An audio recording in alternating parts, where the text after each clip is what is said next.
여러분들이 고전소설을 어려워하는 이유 중에 하나가 뭐냐면은 여기에 나와 있는 기본적인 단어들을 모르는 경우가 상당히 많아요.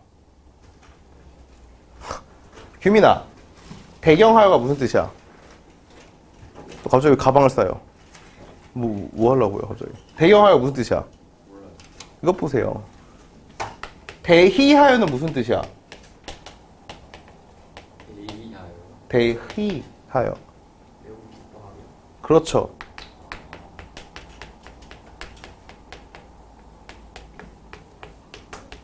야, 그럼 대경하여는 뭐야? 경하다는 게 뭐예요, 성은아? 정말 많이 나오는 건데 지금까지 데일리 프로젝트를 풀면서도 되게 많이 봤던 단어인데 단 한 번도 찾아보지 않았다는 뜻이죠? 크게 놀라며. 대노하여. 크게 노하며니까 화내며. 오늘날에는 극대노 이런 표현도 쓰잖아요. 너희들이 실제 안 써요? 이게 코리아에서 쓴단다. 극대노 이런 안 써요? 쓰죠. 오빠 쓰대잖아. 네 친구는 어디 사람인데? 이집트. 이런 말 쓰잖아요. 그래서 이런 것들을 여러분 기본적으로 알고 있어야 되는 단어고 이제 좀 알지 않겠냐? 한림 이런 건 뭐예요? 실랑, 원수, 선봉, 중군 전부 다 뭐예요? 관직이에요. 이거는 군대에 관한 용어고 이건 대장군이라는 뜻이고 이거는 관직이에요. 문도리들. 고전소설에서 뻑하면 나오는 실랑, 한림 다 주인공들이 갖고 있는 관직들이죠. 이런 것들에 대한 기초 용어가 없으니까 글을 읽을 때 매우 어려운 거겠죠. 사실. 자, 한번 봅시다 이제. 이건 되게 중요한 게 뭐냐면은 이 지금 19번부터 나와 있는 이 지문은 거기 빈칸에다가 이런 거 써줄래요?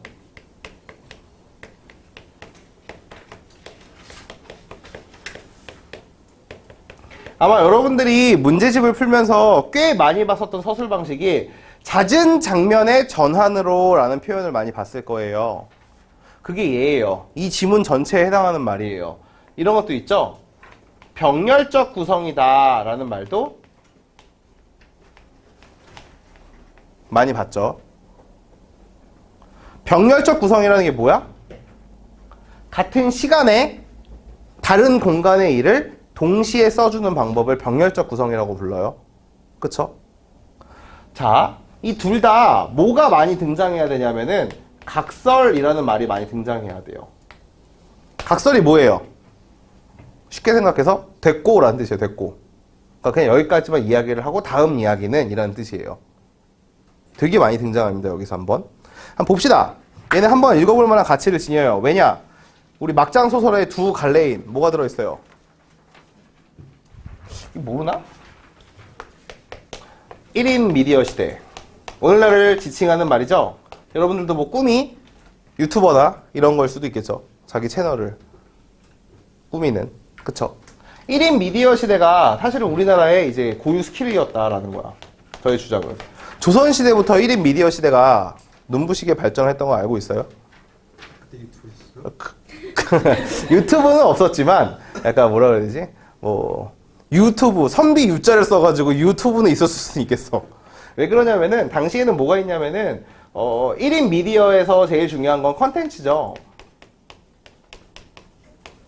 결국에는 컨텐츠 싸움이라고 불리는 건데 뭐 먹방 뭐 아니면 뭐 있냐 뭐 거리 노래방 있다고 하잖아요. 그쵸?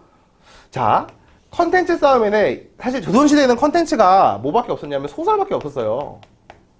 지금 여러분들이 보면은 에이 저걸 누가 해? 라고 생각을 하는데 미안하게도 그때는 드라마도 없고 그때는 뭐도 없어.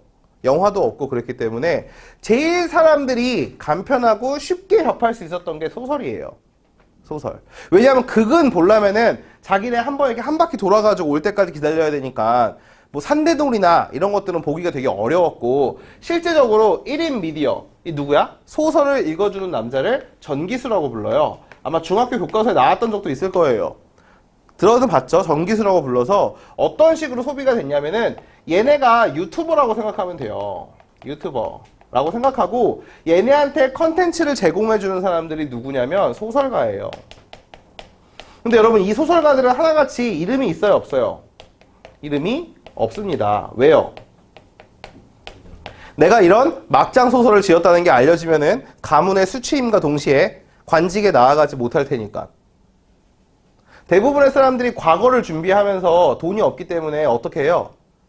그냥 글짓기 재능이 좋은 사람들이 소설 만들어가지고 어떻게 하는 거야?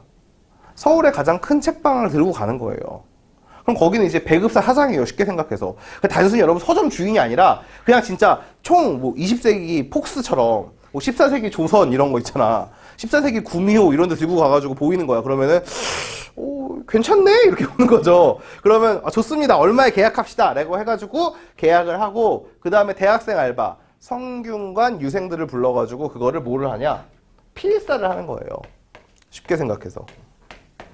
이야기를 왜 하냐면은 고전 소설의 서술 방식이랑 굉장히 큰 영향이 있어서 하는 거예요. 이걸 필사를 했어. 한 이유가 뭘까요? 팔기 위해서죠. 그쵸? 그러면 이제 서울의 유명한 교수들이 가져가거나 아니면 뭐 선비들이 사보거나 그럴 텐데 그게 아니라 우리 1인 유튜버들도 사가는 거예요. 당시에 돈을 굉장히 많이 번 유튜브는 그 대감들이 타고 다니는 가마까지 들고 다녔대. 그러면서 딱 이렇게 다리 위에 봐가지고 500명 모이지 않으면 아니었습니다 이렇게 하고 뻗뛰고 있고 막 그랬다는 흔적도 있어요. 실제로. 그러니까 돈을 굉장히 많이 벌었던 사람들인데 자 얘네들은 뭐 하냐면은 소설을 계속 읽어가지고 외울 때까지 읽는 게 아니라 이걸 되게 재밌게 읽는 방법을 터득하는 거예요. 어디에서 끊어주고 어디에서 대화를 삽입하기도 하고 또 어디에서는 서술자가 이야기를 하지 않은 자기만의 목소리를 내기도 하고 이런 과정들이 있는 거예요. 이런 개새끼를 만나 이런 식으로. 그러니까 여러분도 알 거예요. 아니에요. 같은 이야기를 어떤 친구가 하느냐에 따라서 재미가 다르죠. 그쵸? 되게 재밌는 이야기도 꼭 노잼으로 말하는 사람 있지 않아요? 주변에. 반대로 별일 아닌 이야기도 그 사람이 하면 재밌는 이야기도 있죠. 그러니까 이야기에 재능이 있는 사람들이 전기수가 됐기 때문에 이 서울에서 1차 공급을 담당하는 책방과 1차 소비를 담당하는 전기수가 책을 들고 내려와서 장거리 가서 읽는 거야. 그럼 누가 있어요? 여러분처럼 유튜버 희망생이 있듯이 전기수 희망하는 애들이 있겠죠. 그럼 얘네들은 뭐를 배워요? 야 이번에 누구 내려온대. 대도서관이 내려온대. 이러면서 어떻게 해? 종이 들고 가가지고 걔가 하는 말을 받아 적을 준비를 하는 거예요. 그럼 얘가 읽는 소설을 얘는 그냥 쓰기만 하는 거예요. 한 명은. 이대로 연습을 해보면 자기도 좋은 전기수가 될 수 있을 것 같으니까. 이해돼요? 그럼 이 사람의 입장에서는 얘가 말로 하는 거를 어떻게 하는 거야? 받아 적기 때문에 뭐까지 받아 적는 거야? 이 사람이 읽었던 글과 이 사람이 하는 말을 같이 받아 적기 때문에 이 사람의 논평까지도 같이 받아 적는 거예요. 논평인지 원래 적혀 있었는지 알 수가 없죠. 그리고 이거를 추적할 수도 없죠. 작자 미상이니까. 그래가지고 조선시대에 작자 미상의 소설들은 수많은 판본이 나오게 되는 거예요. 춘향전만 해도 280가지의 버전이 생겨요. 이야기가 전부 좀 조금씩 달라요. 보면은. 변사또랑 결혼했다 이혼하는 것도 있어요. 심지어. 되게 임진왜란에 가는 것도 있어요. 이몽룡이. 암행어사가 아니라 그 이순신의 오른팔인 것도 있어요. 심지어. 존나 웃겨요. 진짜. 그러니까 기가 막힌 거예요. 이거 보면은. 그러니까 지 맘대로 막 쓰는 거란 말이야. 그러니까 오늘날에 이런 걸 갖고 와가지고 방자전이라는 영화를 만들어낸지 그런 게 그냥 옛날부터 있었던 하나의 판본 중에 하나예요. 그렇기 때문에 뭐가 나오는 거냐면 이 전기수가 이 글을 읽고 자기가 뭐를 단게 논평을 단게 어디에 남게 되는 거야? 받아 적은 글에 남게 돼가지고 이게 오늘날 우리를 괴롭히는 서술자의 개입, 편집자적 논평의 시초가 되는 겁니다. 이해됐어요? 그래서 이걸 찾아내라는 게 제일 중요해. 고전소설에서. 왜 이런 게 있는지를 생각하고 잘 보세요. 주로 대화체로 돼요. 그러니까 보면은 뭐 누가 말을 박차고 뛰어넘었다 이러는 게 아니라 어찌 슬프지 아니할까? 이런 식으로 갑자기 말을 거는 어투가 나와요. 여러분 그럴 때 그걸 어떻게 보냐? 어떤 인물의 속마음일지를 생각해봐. 누가 이렇게 생각할까? 이 장면에서. 그래서 아무도 그렇게 생각을 안 하는 것 같으면 그게 편집자적 논평입니다. 이따가 한번 기억부터 미음까지 볼 거예요. 봅시다.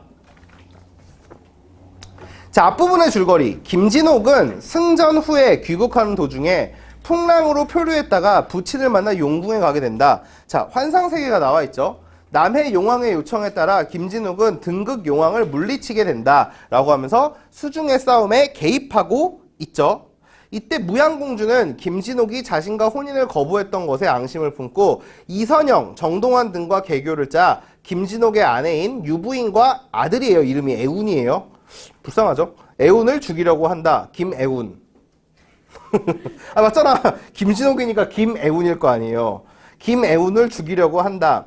용궁에 돌아와 환대를 받은 김진옥은 용궁을 떠나려 한다라 그러면서 정확하게 얘기하면 아빠는 어디에 있고 용궁에 있고 아내와 자식은 어디에 있고 세상에 있고 위에 있고 그쵸? 자 그래서 한번 봅시다. 용왕이 말하기를 이는 수중에 귀한 보배다. 비단으로 옷을 지어 입으면 엄동설환이라 그래도 춥지 않을 것이요. 여러분 엄동설환이 뭐예요?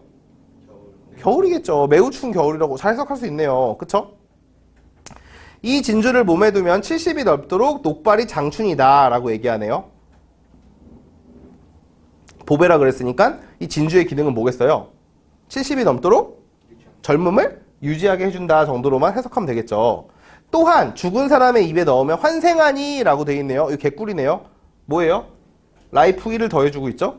이는 극진의 보배다 라고 아이템을 줍니다. 원수가 사양을 하다가 받으니 용왕이 말하기를 원수는 대국의 신하다. 수부에 들어와 과인의 수부를 보전케 하니 잘 보세요. 어찌 천자께 현신을 두신 치하를 하지 아니하리요 라고 얘기하죠.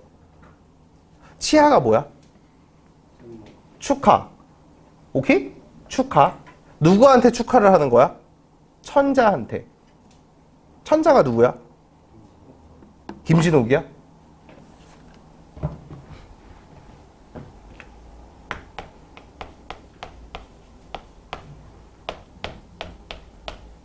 누구야?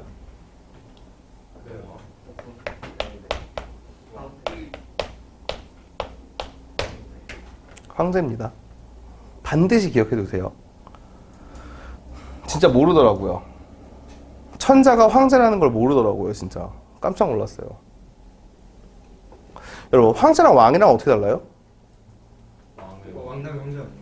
그쵸, 왕 다음에 황제죠. 역시 계급주의 국가에서 와가지고 이렇게 남다른 서열 체계를 갖고 있어.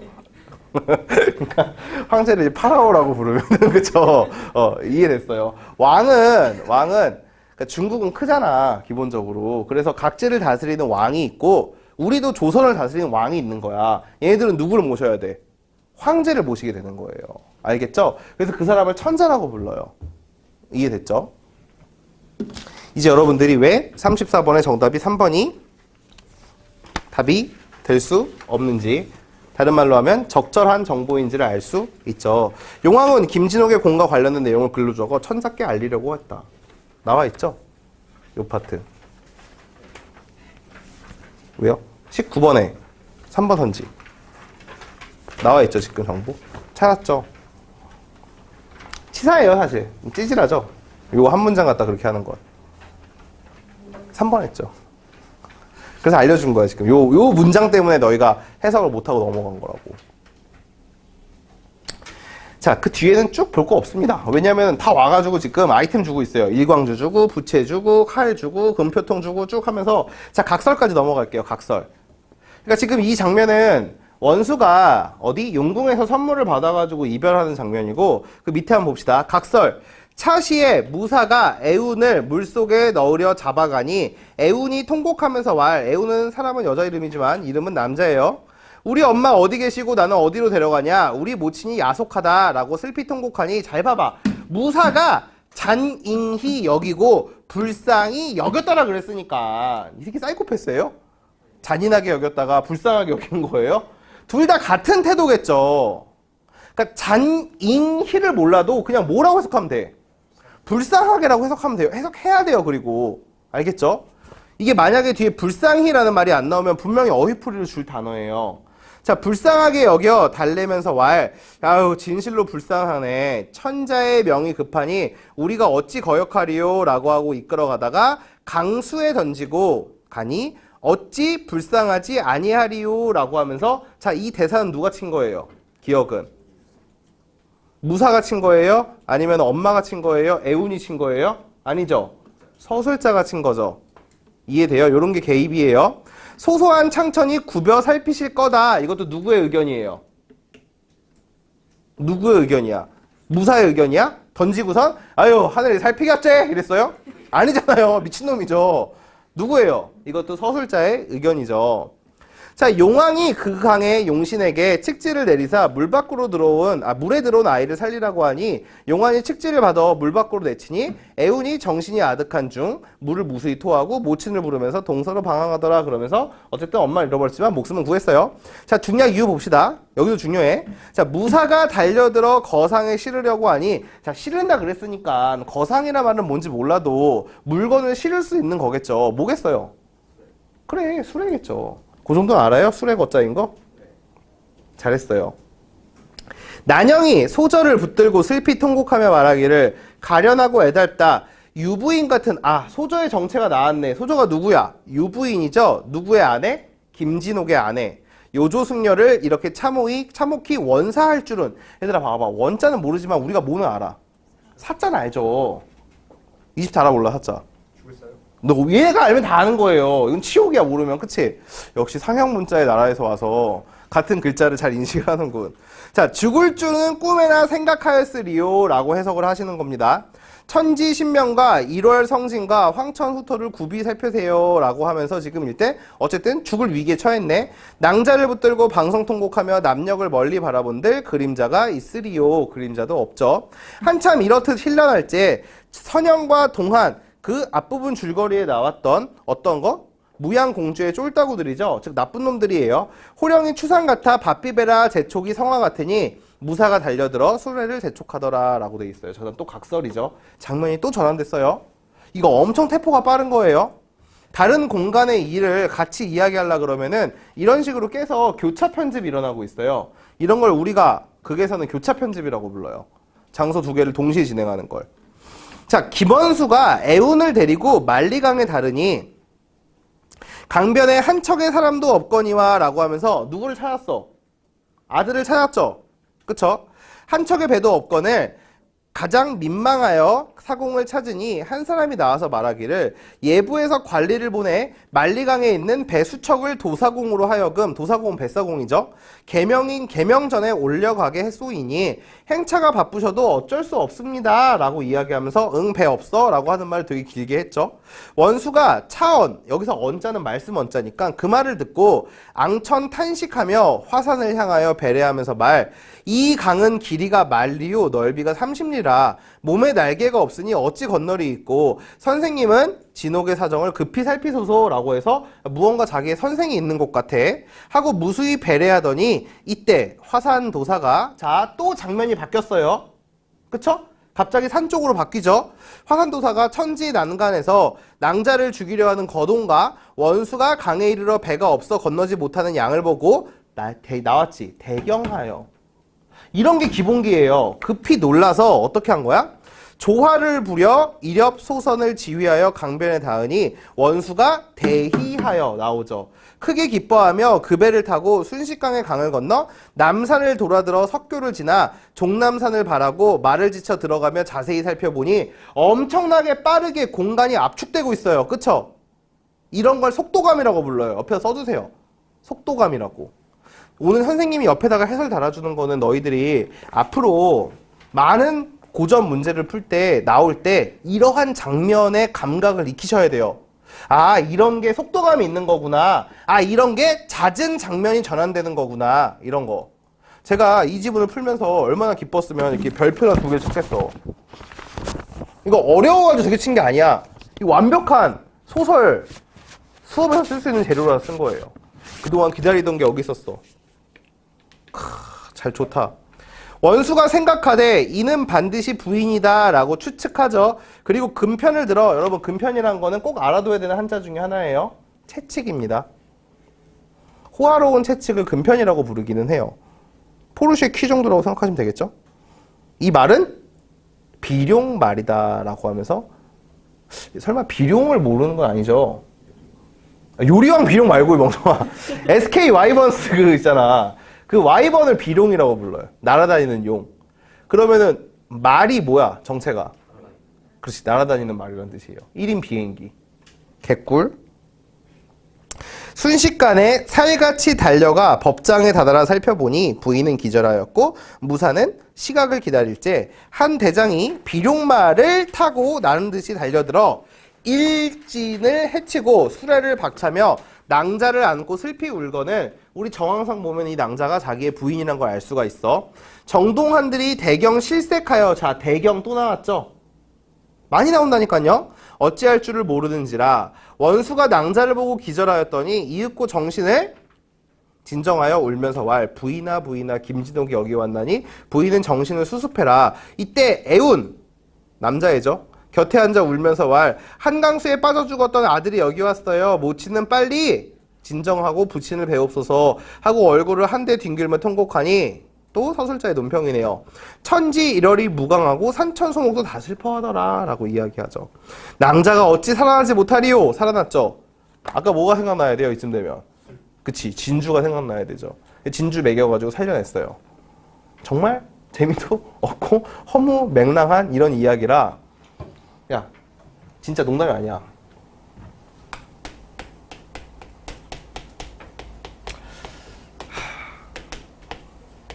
비록 학교의 독서록엔 적을 수 없지만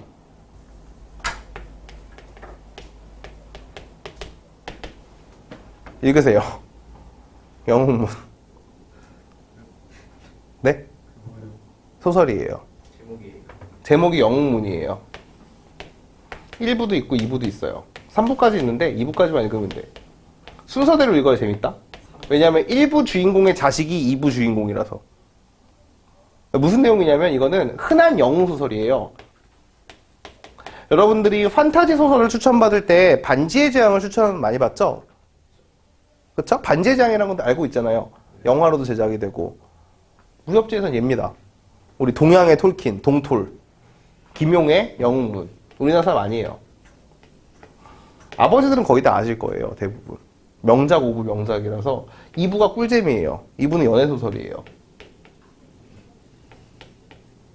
무려 14살의 나이차를 극복한 사람, 14살의 선생님과 제자의 불륜. 불륜은 아니에요, 참고로. 얘도 결혼 안 했으니까. 아름다운 연애 이야기. 제자가 남자고 선생님이 여자예요. 개꿀. 근데 꿀잼이에요, 이것도. 되게 슬퍼요. 두 개가 되게 재미있는 소설이에요, 실제로. 그래서 우리가 이걸 왜 읽어야 되냐면은 이런 뻔한 이야기가 이 안에 다 있어요, 애초에. 그리고 이건 여러분 그냥 단순히 무협지가 아니라 진짜 문학성이 굉장히 높은 소설들이에요. 제가 아무리 막장이라 그래도 여러분한테 소설을 추천해 주는데 아무거나 추천해 주진 않거든요. 이게 거의 바이블격이에요. 왜냐면 이럴 때 막 되게 많이 나와. 막 일장을 날렸다 막 이런 표현들이 나오기 때문에 뭐 장풍이 일어나니 막 이런 게 많이 나온단 말이야. 이런 한자어가 많다고. 그러니까 그거에 익숙해지려면 요거 2권 정도를 아마 중간고사 전이나 아니면 중간고사 끝나고 나서 읽어주면은 정말 많이 도움이 돼요. 왜 그러냐면은 보시면 알겠지만 고전 소설이 어렵게 나옵니다, 요즘에. 이런 문제가 어렵다고요. 여기서 제일 오답률이 큰 게 19번 문제예요. 19번 문제 정답률이 37%야. 37%라고 얘들아. 37%. 이게 말이 되냐, 국어가? 단순히 읽고 맞추는 문제인데? 이게 37%야. 그리고 21번 문제는 57%고. 그러니까 아예 스토리 파악을 못하는 거야, 이걸 읽고선. 지금 그런 세대가 온 거예요. 낯선 고전만 내도 이건 여러분 고전 중에 어려운 축에도 못 속해. 왜? 전형적이잖아. 그러니까 진짜 그냥 고전 소설하면 다 이런 식이에요. 영웅이 하나 있고 뭐가 있어요? 영웅이 그렇지. 되게 쉬워. 아이언맨 알죠? 아이언맨 영웅소설이죠? 히어로물이잖아. 아이언맨 생각해봐. 아이언맨. 아이언맨 어디에서 출생해요? 하워드 스타크. 애초부터 10금수저죠. 스타크 가문의 독자죠? 귀하다고요, 애초에. 그쵸? 자, 이 사람이 아이언맨이 되기 전에 어떻게, 무슨 사건이 일어나죠? 그렇지. 테러 집단한테 납치당하죠? 그쵸? 정확히 말하면 테러 집단은 이 스타크, 자기 아버지의 친구가 의뢰를 해가지고 납치를 하는데, 납치가 되는 과정에서 어떻게 돼요?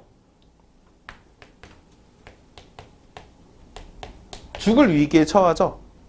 왜냐하면 자기가 만든 무기가, 자기가 만든 폭탄의 파편이 가슴에 튀어가지고, 뭐 가슴에 튀는 거 아니죠. 전신을 뒤집어 써가지고 그 파편들이 혈액에서 돌아다니니까 그게 뭐 몇 개라도 심장으로 오면 죽을 수가 있다라고 이야기를 해요. 야, 그럼 이렇게 했으면 죽어야 되는데 죽었어, 안 죽었어? 안 죽었어. 왜 안 죽었어? 누가 구해줘? 우연히도 그 안에 있었던 이름부터가 잉여력이 넘치는 우리 잉센. 잉센이란 누굴 만나요?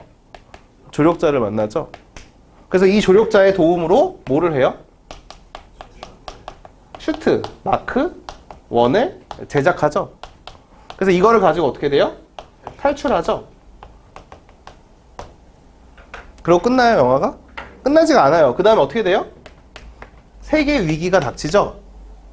주인공이 끊임없이 레벨업을 해가지고 싸워가지고 물리치죠. 해결이죠. 이게 여러분들이 교과서에 있는 영웅소설이랑 그대로 일치를 해요.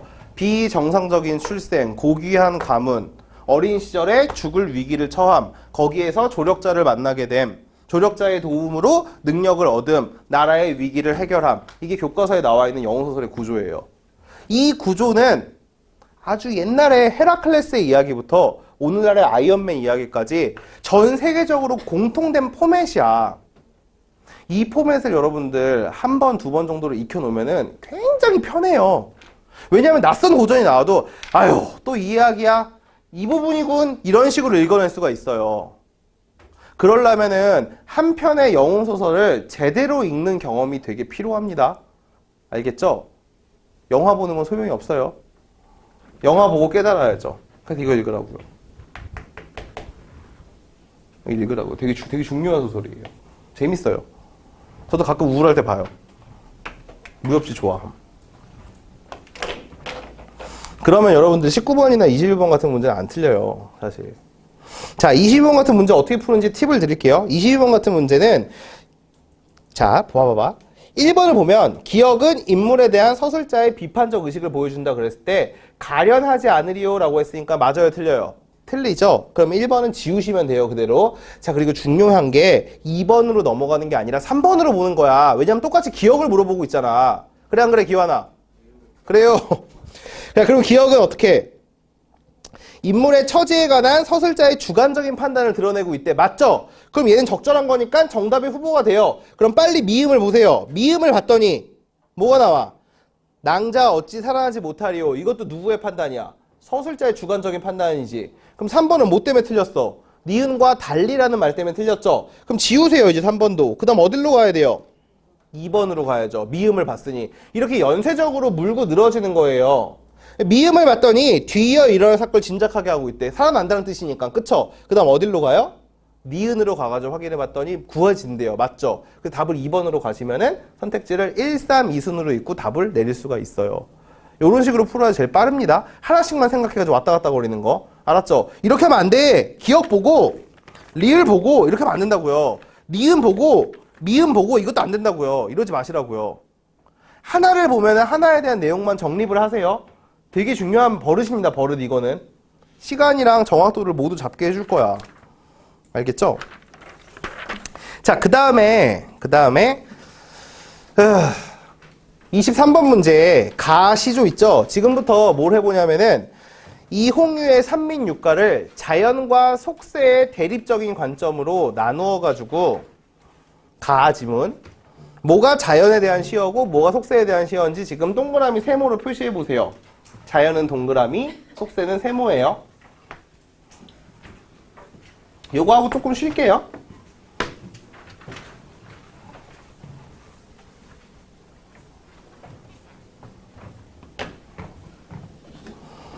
방학 때 얼마나 수행했는지를 봐야지. 성원이는 처음부터 그렇게 하면서 풀었어요? 예쁘다 예뻐. 규민이는 표시를 해놨어요 안 해놨어요? 읽는 도중에. 지금 하고 있어요? 안 돼! 표시가 돼 있어야 돼. 유선이는 표시했어요 안 했어요? 해야 돼요. 해야 돼요. 고전에서 자연이 나왔을 때에는 속세를 빨리 발견하는 게 키워드예요. 그래서 눕지 말고 눕방하지 말고. 재훈아 동그라미랑 세모 했어 안 했어? 푸는 과정에서. 그냥 확인만 했어요. 그거 안 돼요. 표시해두세요 읽으면서.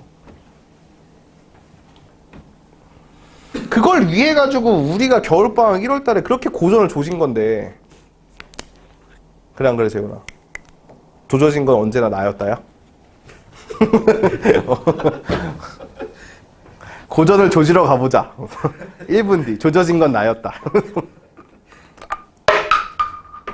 안 돼.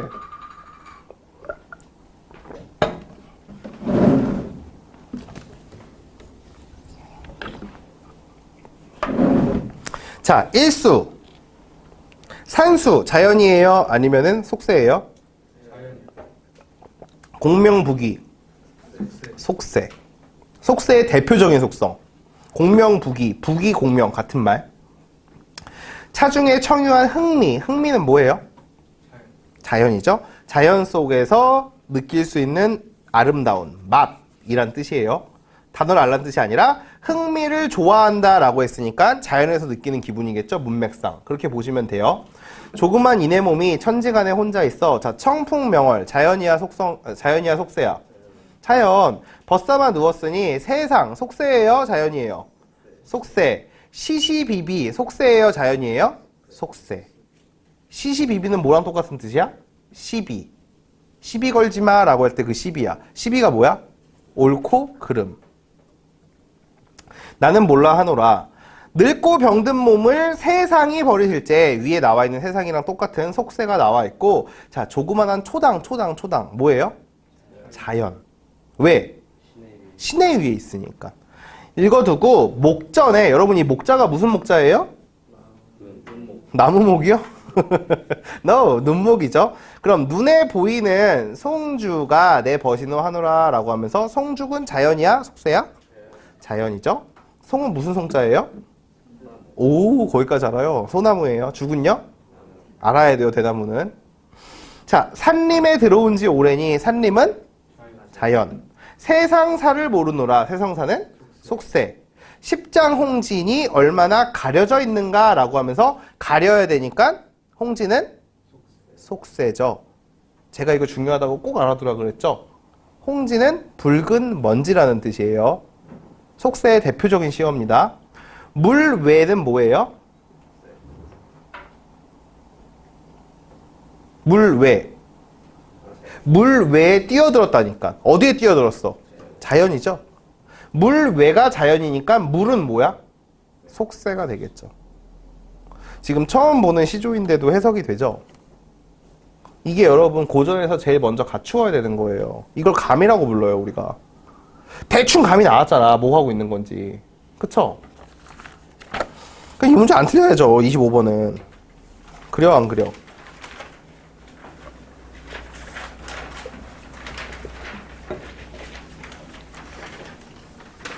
(25번의) 정답은 2번이죠. 왜요? 조그만한 이내 몸은 속세에서의 화자의 모습을 일컫는다 그랬잖아. 아니죠. 조그만한 이내 몸은 어디에 있는 화자예요?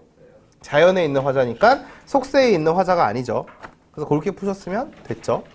또 뭐가 어려웠냐? 여기에서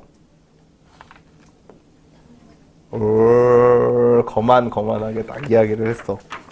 현대시는요? 틀렸어요? 28에서 30번 다 맞아서 틀렸어. 해석이 안 됐네. 29, 30이면 C는 어렵죠? 다 맞은 사람 있어요, C 이거? 문돌인데. 다 맞은 사람. C. 현대시. 현대시요. 몇 번을 많이 틀렸니? 28번 틀린 사람 손. 주위를 봐봐, 세훈아. 한 명이에요? 뭐라고요? 몇 번이라 그랬어? 1번이요. 1번에 아니 4번이요. 4번? 청자를 명시적으로 설정한 게 뭐야? 네? 청자를 명시적으로 설정한다는 말이 뭐야? 오늘 왜 비교요? 네. 이게 뭔 말이에요? 그러면서 어떻게 적절하다고 생각했어요? 잘 봐봐. 어떻게 찾아야 되는지. 자, 여러분. 하강적인 이미지라는 거는 뭐예요? 내려가는 이미지를 찾으라는 거죠. 따라서 동사를 찾으시면 돼요. 시에서 쓰인 말 중에. 가에 뭐가 있어요? 저물다. 나에는 뭐가 있어요? 내려앉다. 따라서 둘 다 하강적인 이미지로 활용한 게 맞기 때문에 얘는 틀렸죠. 이미 글렀어. 그쵸? 자, 2번. 현재형 시제를 활용하여 라고 돼 있네요. 자, 그럼 현재형 시제가 맞아요? 틀려요? 같았다, 잃었다. 현재형이에요? 아니죠. 지우면 돼요. 3번에 색채 이미지다 라고 하면 뭘 찾으면 돼요? 색깔을 나타내는 걸 찾으면 되죠. 가에 뭐가 어디에 있어요? 가에 파랗게 꽂힌 이라고 나와 있고 나는 흰 열무밭이라고 나와 있죠. 따라서 얘는 맞는 말인 것 같아요. 자, 4번에 청자를 명시적으로 드러낸 표현이 쓰려면은 뭐가 있어야 돼요? 누구누구야 라고 불러야 됩니다. 오케이? 이런 말들이 나오면은 무엇을 찾아줄지를 빠르게 캐치하고 있어야 돼요. 청자를 설정했다라는 말이 나오면 누구를 불러야 돼. 누구누구야 이렇게 이런 말이 나와야 돼요. 반드시. 알겠죠? 자, 그리고 마지막에 반어적 표현이라는 거는 반어법이 쓰이면은 어떻게 돼요? 자기의 상황과 자기의 마음이 반대가 되게 이야기를 하죠. 그렇기 때문에 반어적인 표현은 대부분 다 틀립니다. 왜 그러냐면요. 어떤 시도 반어법이 걸린지를 파악하기가 쉽지가 않아요. 사실은. 대부분은 반어법이 걸리면 보기에서 알려주고 들어가니까 이건 걱정하지 마세요. 반어 파악하는 거는 나중에 문학 개념할 때 한번 해줄게요. 지금은 굳이 어떻게 풀어야 되는지만 이야기를 하면 되죠. 자, 29번 문제에서 똑같이 소설과 똑같이 보기를 가지고 판단을 하는 거예요. 보기를 가지고. 그렇게 했을 거야. 그래도 어렵죠? 시를 해석할 때 이렇게 해석하는 게 제일 쉽거든? 이런 식으로 해석하는 게. 그러니까 대립으로 해석하는 게 제일 쉬워요. 뭐든지 할 때. 그러려면은 뭐와 뭐의 대비가 나와야 되냐면 긍정적인 가치와 무슨 가치? 부정적인 가치의 대립이 나와 있어야 돼요. 혹은 긍정적인 상황과 부정적인 상황의 대립이 나와 있어야 되거든요. 자, 한번 봅시다. 보기를 잘 읽어야 돼. 가하고 나 모두 특정 대상이 계기로 작용했다. 그래서 화자가 자신의 삶을 반성하고 성찰하고 있다. 가는 오랜만에 들른 고향에 신고 갔던 구두를 통해 고향에 대해 무심한 채 살아온 자기의 삶을 돌아보고 있다라고 하면서 가에서의 계기는 뭐야? 구두죠. 구두. 자, 그럼 이제 한번 시를 읽어보죠. 시를 읽으실 때에는 항상 뭘로 판단해라? 문장의 단위로 판단해라 라는 게 가장 기본적입니다. 자, 한번 봅시다. 차례를 지내고 돌아온 구두 밑바닥에 고향에 저물었던 강물 소리가 묻어 있다. 뭐가 들어있는 거야? 주어가 뭐야? 고향에 강물 소리가 묻어 있대요. 어디에? 구두에. 차례를 지내고 돌아온 건 누군데? 나이자 구두가 되는 거죠. 둘이 같은 장소로 이동한 거예요.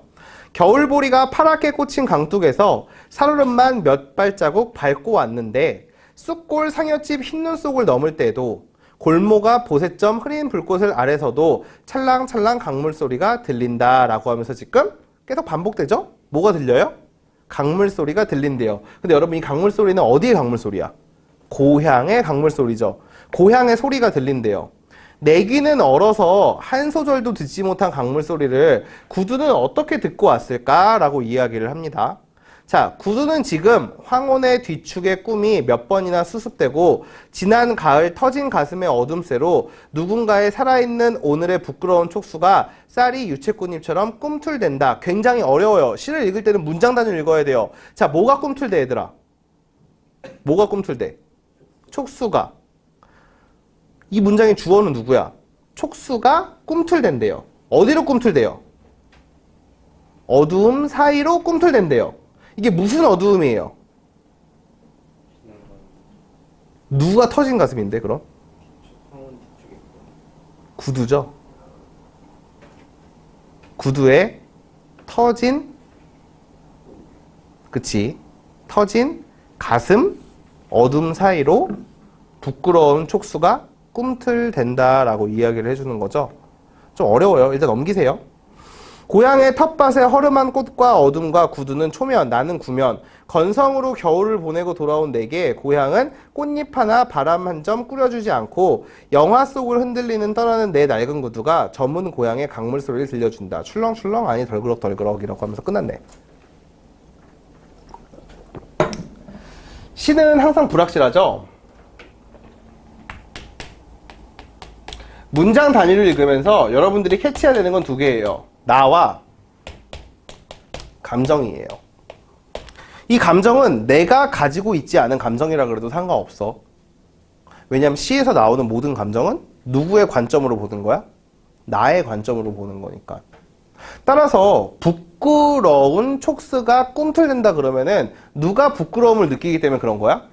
내가. 이해돼요? 이해됐어요? 그러니까 그런 식으로 애둘러서 그냥 해석을 하시면 돼요. 잘 생각해 보세요. 구두가 강물 소리를 들을 수가 있어요? 과학적 사실 AI야? AI로 구두가 탄생돼서 입력됐습니다 이거예요? 그러고 야 구두야 틀어봐 이러면은 슉 출렁출렁 이 소리가 나는 거예요 지금? 아무리 봐도 그런 것 같진 않아요. 그쵸? 그럼 뭐예요 지금? 구두에 어떤 소리를 통해? 덜그럭 덜그럭 거리는 소리를 통해. 구두가 왜 덜그럭 덜그럭 거려요? 오래 신어서 뭐가 되는 거야? 오래 신어서 굽이 많이 허른 거죠. 그쵸? 그 덜그럭 덜그럭 소리가 뭐랑 비슷한 거야? 강물 소리랑 비슷하다고 착각을 하는 거잖아. 이해돼요? 그래서 마침 내가 고향에 뭐를 신고 갔을 때, 구두를 신고 갔을 때 뭐가 되는 거야? 얘가 고향의 물소리를 담아왔나? 라고 내가 생각하는 거죠. 그러니까 한마디로 나는 지금 구두를 통해 뭐를 그리워하고 있는 거야? 고향을 그리워하는 거죠. 이거 잘 쓰면 안 되는 팁인데 고3 되기 전에는 그냥 알아두세요. 하도 시 해석을 못하니까. 우리나라 시에서 고향이랑 어머니는 언제나 긍정이에요. 지금까지 나온 모든 시에서 이게 어긋난 적이 없어요. 특히 시험에서 나온 시는. 어떤 놈이 고향을 나쁘게 생각할까요? 어떤 놈이 패드립을 칠까요? 고등학교 시험 문제에서. 그래서 고향은 나쁜 공간이 아니기 때문에 여기 29번에 3번 같은 문제가 나오면은 사실은 별로 고민 안 하고 답으로 고르시면 돼요. 고향은 혹독한 현실을, 이런 나쁜 현실이잖아. 그치? 그렇게 이야기를 할 수 있으니까 요거를 하나의 팁으로 삼아 두세요. 고향, 어머니 같은 거는 제가 다른 거를 더 발견하면 추가할 건데 다른 거는 예외가 항상 있었어요. 예를 들어서 이런 것도 예외가 있어. 밝음. 얘도 부정적으로 쓰여요. 어떤 시에서는. 밝음을 물러가고 어두움과 함께 돌아오리라 이러면은 밝음은 안 좋은 거고 어두움은 좋은 게 돼요. 그쵸? 그러니까 되게 많이 변하는데 시에서 한 번도 신기하게도 고향이랑 어머니는 항상 그리워하는 대상, 항상 나한테 넉넉하게 베푸는 대상이었기 때문에 그래. 그럼 선생님 이 시는 보면은 여기서 고향이 나한테 꽃잎 하나 바람 한 점을 꾸려주지 않았다 그랬는데 어떻게 고향이 좋은 거예요? 라고 물어보시면은 이렇게 대답을 할게요. 고향이 그거를 줬기 때문에 누가 기억을 하는 거야? 구두가 기억을 하는 거지. 이해됐어? 그럼 내가 이걸 못 받았다고 생각하는 건 뭐야? 겨울을 건성으로 보내고, 즉 다른 말로 하면은 고향에 어떻게? 무심한 채로 살아갔기 때문에 그렇게 느낀 거예요. 고향은 변함없이 주고 있었는데도 불구하고. 아시겠죠? 그래서 조금 어려운 시이기 때문에 여러분들 요거 한번 해석하는 방법만 조금 이야기를 해줄게요. 뭐다? 문장 단위를 읽으면서 내가 나온 구절과 감정이 나온 구절을 주목을 해라. 왜냐하면 결국에는 이 감정은 누구한테 나오는 거야? 나한테 나오는 거기 때문에. 아시겠죠? 그래서 지금 여기서 나와 구두가 대비되고 있지만 실제로는 구두가 긍정적인 놈이고 내가 나쁜 놈이죠. 그쵸? 내가 무심하게 살아가고 있으니까 구두를 통해서 내가 어떻게 하는 거예요? 반성하게 되는 거죠. 그동안 무심했던 거에 대해서. 그리고 요거까지 하나 더 알면은 쉬울 것 같아요. 요거 두 개. 하도시에서 고향을 테마로 한 시들이 많이 나와요. 보시면은. 이게 왜 그러냐면요. 참 우리가 불쌍한 민족이에요. 역사를 봐봐. 일제강점기 때 고향 어떻게 돼요? 뿔뿔이 흩어지고 만주로 이민 가고 그냥 아예 빠그라지죠. 산업화 시대 때 어떻게 돼요? 돈 벌겠다고 사람들이 다 싸들고 이촌 향도하죠. 도시를 향하잖아. 이때도 빠그라져요. 다 지키고 있었어. 근데 이번엔 정부에서 뭘 건설해? 댐 건설을 하겠대. 그럼 어떻게 돼요? 낮은 지대에 있는 고향은 잠겨요. 1학년 모의고사 나오지 않았나? 도깨비? 아니냐? 재훈 안 나왔어, 도깨비? 도깨비요? 네. 소설에서. 그 댐으로 고향 잠기는 소설 안 나왔어요? 이번에? 3월달 모의고사? 안 나와요.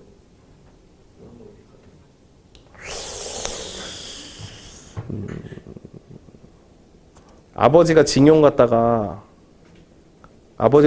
죽은 줄 알았는데 마누라가 꿈 꿨는데 미륵보살이 나와가지고 나왔지? 어떻게 내가 더 잘하냐? 거기서도 고향이 수몰되잖아요. 그쵸? 그러니까 고향은 되게 여러 번 나오는 제재예요, 문학에서. 그렇기 때문에 우리나라에서 고향은 항상 마음이 아픈 곳이야. 내가 효도를 하지 못한 공간이 된단 말이에요, 항상. 바쁜 채 살아가는 공간. 그 고향에는 우리의 어머니도 계시지. 그래서 그러한 향수를 자극하는 공간으로 남아있기 때문에 항상 긍정적인 가치를 지닌다고 알고 있으면은 해석하기가 되게 편할 거예요. 아시겠죠? 그래서 고향이 상실된 거는 긍정적인 게 상실됐으니까 부정적인 상황을 이야기를 하는 겁니다. 조금 쉬었다가 여러분들이 좋아하는 비문학을 해보죠. 첫 번째 문단은 패스해도 될 것 같으니까 패스할게요. 못 읽어내지는 않았을 거야. 이 글의 화제가 역법이고 역법 중에서도 무엇을 이야기하는 거예요? 교식에 대해서 이야기를 하는 거죠. 교식. 그 교식이 뭐야? 교식을 무엇을 이야기해? 교식은.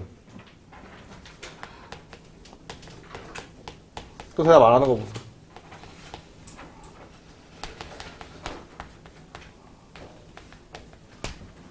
일식과 월식을 교식이라고 부르죠.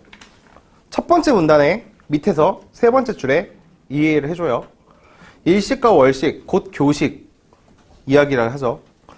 지금부터 여러분들이 제일 먼저 해야 되는 건 뭐냐면 교식이라는 말이 나왔을 때 이 여러분들한테는 낯선 단어이기 때문에 여러분들이 머릿속으로 알고 있는 단어인 일식과 월식으로 바꿔서 읽었어야 돼요.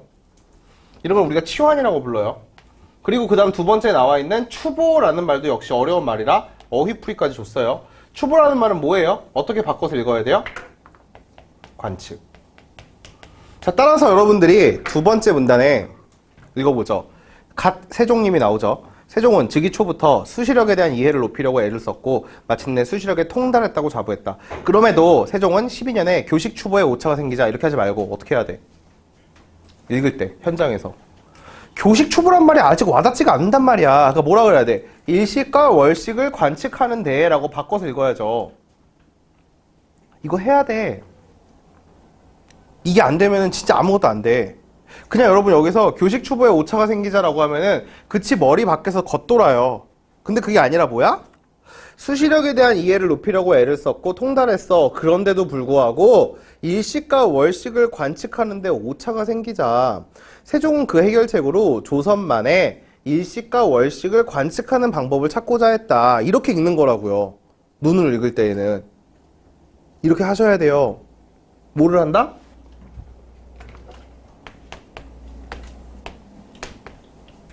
모르는 어휘, 모르는 개념을 어떻게 한다? 글에 써있고 내가 원래 알던 단어로 뭐를 한다? 치환한다. 이건 여러분 읽기 스킬에 거론될 정도도 아니라 이건 당연한 거예요. 당연. 근데 많은 학생들이 이렇게 안 읽더라고요. 그냥 교식 추보라 그러면 그냥 교식 추보 이래요. 머릿속에 와닿지도 않으면서. 그러시면 안 돼요. 이거부터 고쳐야 돼요. 자, 세종은 중국의 역법을 수용하되 이것을 조선에 맞게 운용하는 방법을 택함으로써 중국과의 관계를 고려하면서도 시간 규범을 스스로 수립하고자 하였다. 수시력으로 일식과 월식을 관측할 때에는 입성을 사용했는데 세 번째 개념 나오죠. 입성은 모두 중국을 기준으로 한 것이다. 입성이란 천체의 위치를 계산하는 데 필요한 관측값 등을 실어놓은 계산표이다. 자, 세 번째. 그럼 이제 입성은 뭐로 바꿔서 읽을 거야?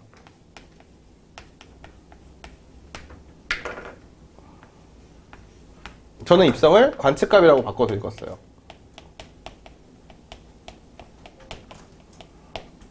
왜냐? 계산표라서 바꿔 읽으면 와닿지가 않아요. 치환. 그 다음에 이제 어떻게 읽어야 돼?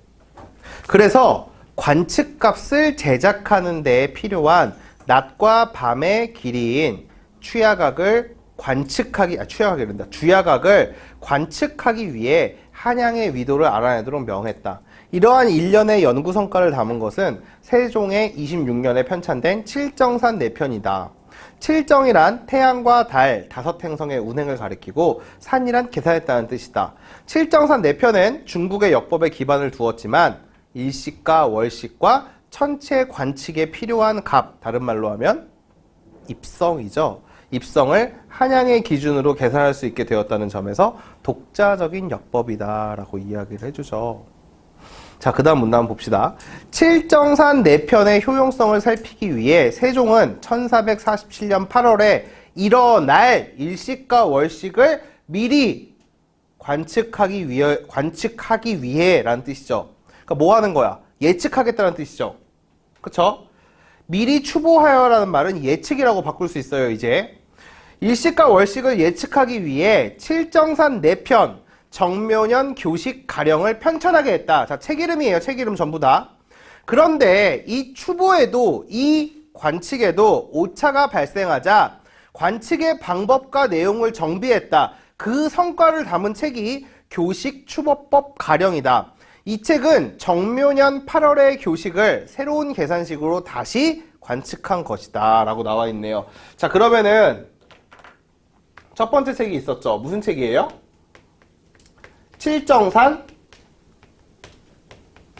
내편이라는 책이 있었고, 이 칠정산 내편이라는 거는 무엇을 고치게 된 거예요? 앞에서 일어났던 문제인 교식의 오차를 수정하기 위해 만든 책이었고, 이 칠정산 내편은 그래서 뭐가 담기고 있어? 한양을 기준으로 한 입성이, 다른 말로 하면 관측값이 이 안에 반영되어 있다라고 이야기를 한 거죠. 자, 그래서 이게 진짜로 맞는 건지를 하기 위해서 뭐를 예측한 거예요? 정묘년에 정묘년에 있을 교식, 다른 말로 하면은 일식과 월식을 어떻게 한 거예요? 한번 미리 추보 가령 해본 거죠. 그래서 이 책이 나오게 되는 거예요. 그쵸? 근데 문제는 여기서도 뭐가 터져요? 그렇죠. 여기서도 오차가 터져요. 여기도 오차가 터지기 때문에 이거를 고치기 위해 뭐를 갖고 와요? 교식 추보법 가령이라는 책을 편찬하죠. 그쵸? 그러면서 이 책은 어떻게? 당대에 어떤 거와 해도 꼴리지가 않는 책이라고 하면서 끝나네요. 그래서 원래 여기서 글이 마무리돼야 되거든요. 원래 그렇잖아. 원래 항상 이런 유의 글은 역시 우리 갓 세종, 갓 조선, 세계 어디에도 내놔도 부끄럽지 않은 나라군 이렇게 하면서 끝나는 게 정상인데 불안하게 안 끝났어. 근데 밑에 갑자기 뜬금없이 지구는 태양과 거리가 가장 가까운 근일점에서 띵 나오죠. 근일점에서 공전 속도가 가장 빠르다. 저 머리가 아프네. 그러므로 북반구에서 관측한 태양은 동지쯤에 가장 빠르게 운행하는 것으로 보이고 라는 말에서는 동지가 무슨 점이란 뜻이에요? 근일점이다 라고 추론할 수 있겠죠. 하지쯤엔 가장 느리게 운행한다 라면 하지는 무슨 점이에요? 그 용어를 어떻게 알았어요? 배운 용어예요? 아니면 추론한 용어예요? 여기 어디도 안 써있잖아요, 원일점이란 말이. 그럼 어떻게 쓴 거야? 아니 그렇잖아. 이 친구 신기한 거 아니야? 지금 근일점이라는 말은 써있지만 지문 어디에도 원일점이란 말은 안 써있어요. 그럼 성원아 이거 어떻게 원일점이라고 어떻게 알아낸 거야? 그렇죠. 근의 반대가 원일 테니까 뛰어난 국어 감각이에요. 정말로 뛰어나요. 이거 생각 못해요 대부분. 정말이야. 자, 근일점이라는 건 뭐라고요? 태양과 지구의 거리가 가까운 점. 여기서 말하면 어디? 동지. 잠깐만, 동지는 모르진 않겠지? 겨울이요. 겨울이요가 아니라 동지의 정의가 뭐예요? 그럼 겨울이랑 동지랑 똑같은 거야?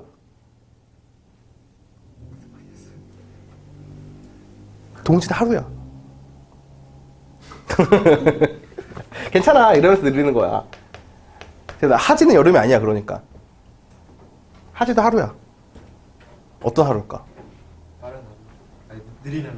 무슨 뜻인지 모르겠어. 알려줘야 돼 다 진짜. 동지가 뭐예요 유선아? 네. 동지가 어떤 날이에요? 팥죽 먹는다 그러면 나 화낸다 진짜로. 팥죽데이 말고. 유민아 동지가 무슨 날이야? 그렇죠. 밤의 길이가 가장 긴 날이죠. 하지는 다른 말로 하면은 밤의 길이가 가장 짧은 날이 되겠죠. 이걸 우리가 커먼 센스라고 부르죠. 상식이야 상식 진짜. 꼭 알아두세요. 그래야 나중에 어디 가가지고 이제 부끄러워하지 않아도 돼요. 지금은 안 부끄러워도 돼. 근데 여러분들이 20살 넘어가지고 누구랑 대화하다가 이르게 없는 게 들키면은 되게 그 사람이 이렇게 낮게 보여요. 너무 무식하다 이래요. 조보아가 와도 안 돼요, 이건. 되나? 조보아가 와도 안 돼요. 오케이? 자, 진짜 안 돼. 지금 괜찮아요. 지금 몰라도 돼요. 자, 네. 네가 켜달라며. 아닌가?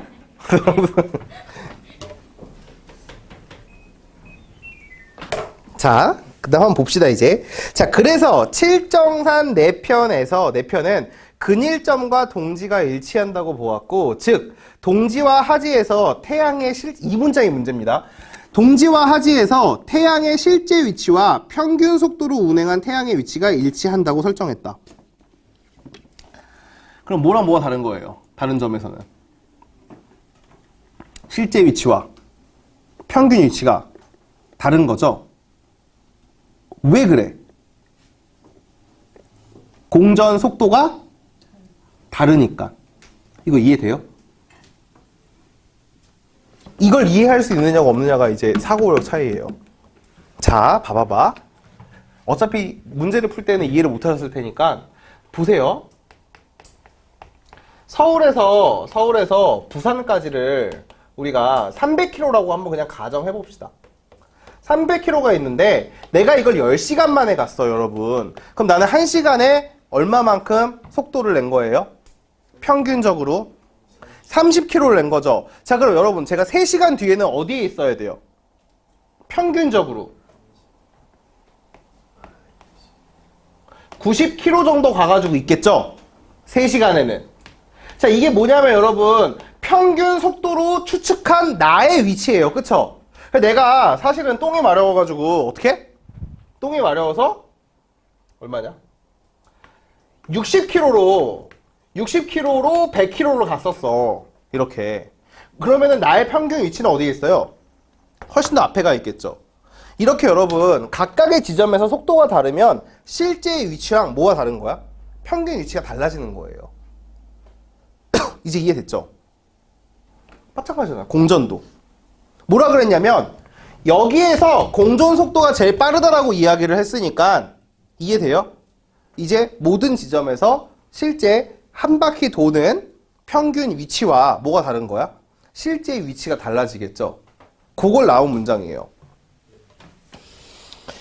자, 그리고 동지부터 하지를 0, 하지부터 동지를 축이라고 불렀어요. 동지부터 하지를 주황색으로 0, 하지부터 동지를 축, 녹색으로 이렇게 불렀어요. 실제로는 원이겠죠? 잘 보세요. 영축자는 태양의 실제 위치에서 평균 위치를 뺀 겁니다. 0의 값인 0차는 양의 값이고 이게 무슨 뜻이야? 이게 양의 값이라는 뜻은. 0차가 뭔데? 실제 위치에서 뭐를 뺀 거야? 평균 위치를 뺀 거지. 이게 양수라는 뜻은 무슨 뜻이에요? 실제 위치가 평균 위치보다 앞에 있다는 뜻이죠. 반대죠, 여기는. 실제 위치가 평균 위치보다 어디에 있다는 소리예요? 뒤에 있다는 소리죠. 이해됐어요? 이걸 여기까지 도출해내야 돼요. 글을 읽으면서. 그리고 가장 중요한 건 뭐냐면 이거를 필기를 하면서 읽으셔야 된다는 겁니다. 요약을 해야 돼요. 실제로 지문 옆에다가. 안 하면 못 읽어요. 이게 팩트예요. 안 하면은 얘를 알고 있지 않은 이상 완벽하게 읽어내기가 힘들어요. 보시면 선생님이 너희들한테 이론상만 이야기하는 게 아니라 내가 이 문제를 풀 때 실제로 메모를 해요. 시험지에다가 보시면. 이걸 해야 읽을 수 있으니까 하는 거예요. 아니면 내가 뭐하러 하겠냐 이게. 국어 선생님인데. 내가 뭐 쇼맨십으로 하는 거야? 이거 수업 준비가 아니야. 이거 그냥 내가 푼 거야. 단순히. 봐봐. 수업 준비한 거 치고는 너무 글씨를 못 썼잖아. 그래 안 그래 김민아? 그쵸? 그러니까 실제로 얘를 읽었을 때 이런 흔적들이 남아있는 거예요. 제가 일부러 이런 걸 여러분들 가져와서 보여줘요. 좀 믿으라고. 이게 없으면은 얘를 이해를 못해요. 글을 읽을 때. 그러니까 옆에다가 메모하는 버릇을 키우셔야 돼요. 이런 거. 자, 그 다음 한번 봅시다, 이제. 달 역시 지구와 가까울수록 빠르게 움직인다. 그래서 달이 지구와 가장 가까이 위치하는 근지점에서 지질차를 0으로 간주했다라는 말은 뭐랑 똑같아? 달의 실제 위치와 평균 위치가 같다라고 이야기했다는 건 똑같죠. 지질차란 달의 실제 위치에서 평균 위치를 뺀 값인데 근지점부터 달이 지구에서 가장 멀리 떨어져 있는 원지점까지 라고 하면서 뭐랑 똑같아? 근지점에서 원지점, 물론 여러분 동지가 근지고 하지가 원지는 아니에요. 그 뜻은 아니에요. 그냥 얘랑 똑같은 거니까 여기다 쓴 거야. 이렇게 왔다 갔다 거리죠. 그래서 귤색을 뭐라고 부르고 질이라고 부르고 여기도 0보다 커. 여기를 G라고 부르고 얘는 0보다 작어 라고 이야기를 해주는 위에랑 똑같은 정보를 주게 됩니다. 여기까지 입력이 됐을 거예요. 자, 그 다음 문단. 한 문단만 더 하면 끝나. 잘 봐봐. 달이 태양과 지구 사이에 놓여 태양을 가릴 때 삭. 제발 지겹지도 않냐? 삭이라고 읽지 말고 뭐라고 읽어야 돼 이제? 그렇지. 일식. 멘탈을 부여잡고 이건 일식이야. 이제부터 삭은 일식이야. 이렇게 치환하시고 지구가 태양과 달 사이에 놓여 달을 가릴 때는 망. 얘는 뭐예요? 월식이라고 한다. 정삭과 정망은 즉 일식과 월식은 지구와 달이 태양과 정확하게 일직선에 놓이게 된 시각이다 라고 돼 있는 거죠. 그럼 이게 무슨 뜻이에요? 실제로 일식과 월식이 일어난 시각이죠. 칠정산 4편, 정묘년 교식 가령과 교식 추보법 가령 모두 다 정삭과 정망은 태양과 달의 평균 위치로 계산된 경삭과 경망의 경이라는 말을 쓰는 거는 평균 위치로 계산하는 거, 정이라는 말을 쓰는 거에는 실제 시각을 이야기를 하는 거라고 얘기를 하는 거죠. 이 실제 태양과 달의 빠르고 느린 정도를 가하거나 감하여 구했다. 이를 가감차 방법이라고 부르게 돼요. 되게 어렵죠, 이 문장. 멘탈이 날라갔어요, 지금 같이 읽는데. 어디다가 구한 거야, 재훈아? 지금 천문학은 이집트의 고유 영역이잖아. 잘 생각해봐봐. 어렵죠? 잘 봐봐. 정삭과 정망, 즉 태양과 달이 정확하게 일치하는 시각 있잖아요. 일식과 월식이 일어나는 시각은 어떻게 구한 거야? 평균 위치에다가 어떠한 값을 더하거나 빼가지고 구했다는 뜻이에요. 왜냐하면은 실제 위치와 평균 위치가 다르니까 이를 가감차라고 부르고, 자, 우리 비문학 시간에 했을 때 공식이 나오면 반드시 한 번도 예외가 없이 써두라 그랬어. 가감차 값은 영축차에서 지질차를 뺀 값을 뭐로 나눈 거? 속도항으로 나눈 것이다 라고 나와 있어요. 오케이? 자, 이 값이 양수일 때에는 뭐를 하고? 더하기를 하고 가차죠. 이 값이 음수일 때는 뭐를 한다? 빼기를 해라 라고 이야기를 해줬습니다. 자, 그럼 얘네가 이제 양수인지 음수인지가 중요하겠네요. 앞에서 언급한 두 가령 모두 영축차에서 지질차를 뺀 값은 차이가 없다. 잘 보세요. 하지만 칠정산 내편 정면형 교식 가령의 속도한 값으로는 어떤 거? 칠정산 내편 뭐야 이름 이거? 정면형 교식 가령에서는 이 속도항의 값으로 뭐를 이용했어? 달의 이동 속도를 이야기를 했고, 그리고 그게 아니라 그 뒤에 나와 있는 교식 추보법 가령 뒤에 나온 책은 달의 이동 속도에서 뭐를 빼주게 돼요? 태양의 이동 속도를 뺀 값을 나타내게 되죠. 여기서 여러분들은 진짜 끝까지 멘탈을 부여잡았으면 뭐가 나와야 돼? 얘가 양수일까 음수일까를 생각을 했어야 돼요. 얘는 무조건 양수인데.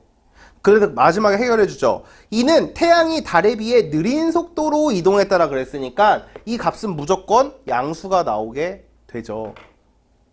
이해됐어요?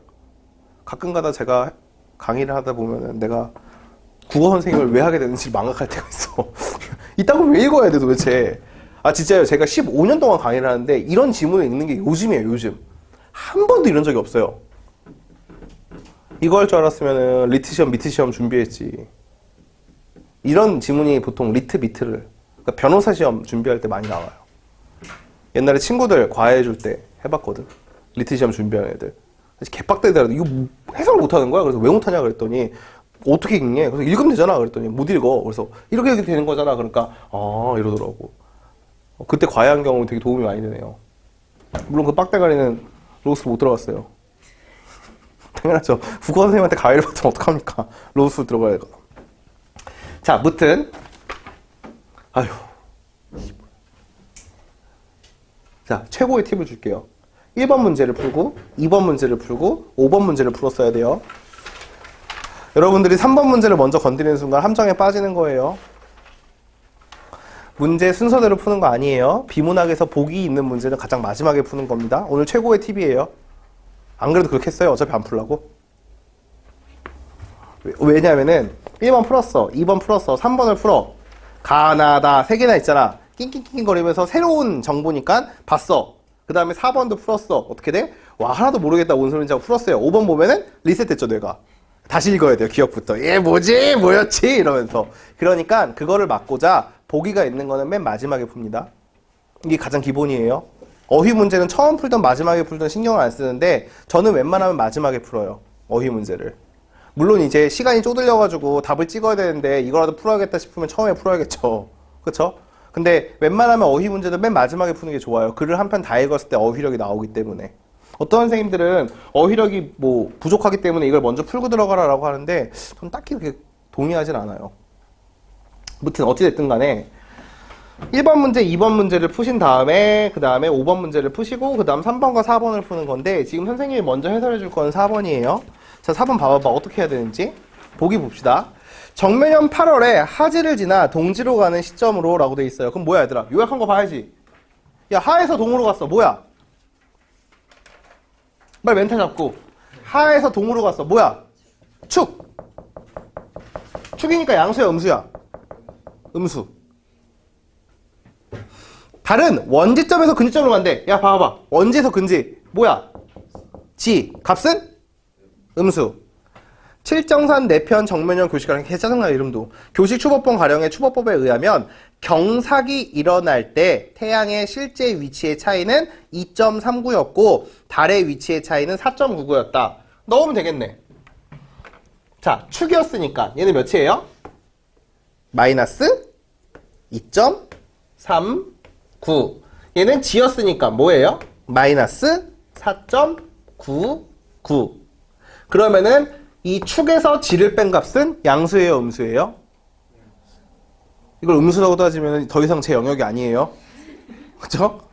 뒤에 게 더 크잖아. 그러니까 플러스를 변해가지고 이렇게 했으니까 양수가 나오죠. 답은 3번이죠. 양수니까 더하기죠. 끝났네. 그렇게 풀어야 돼요. 깔끔하죠? 선생님 2번은요? 2번 정면형 8월 정삭 추보에서 가감차 값은 칠정산 내편 정면형 교식 가령이 교식 추보법 가령보다 컸을 것이다. 자, 값을 이야기를 하는 거예요.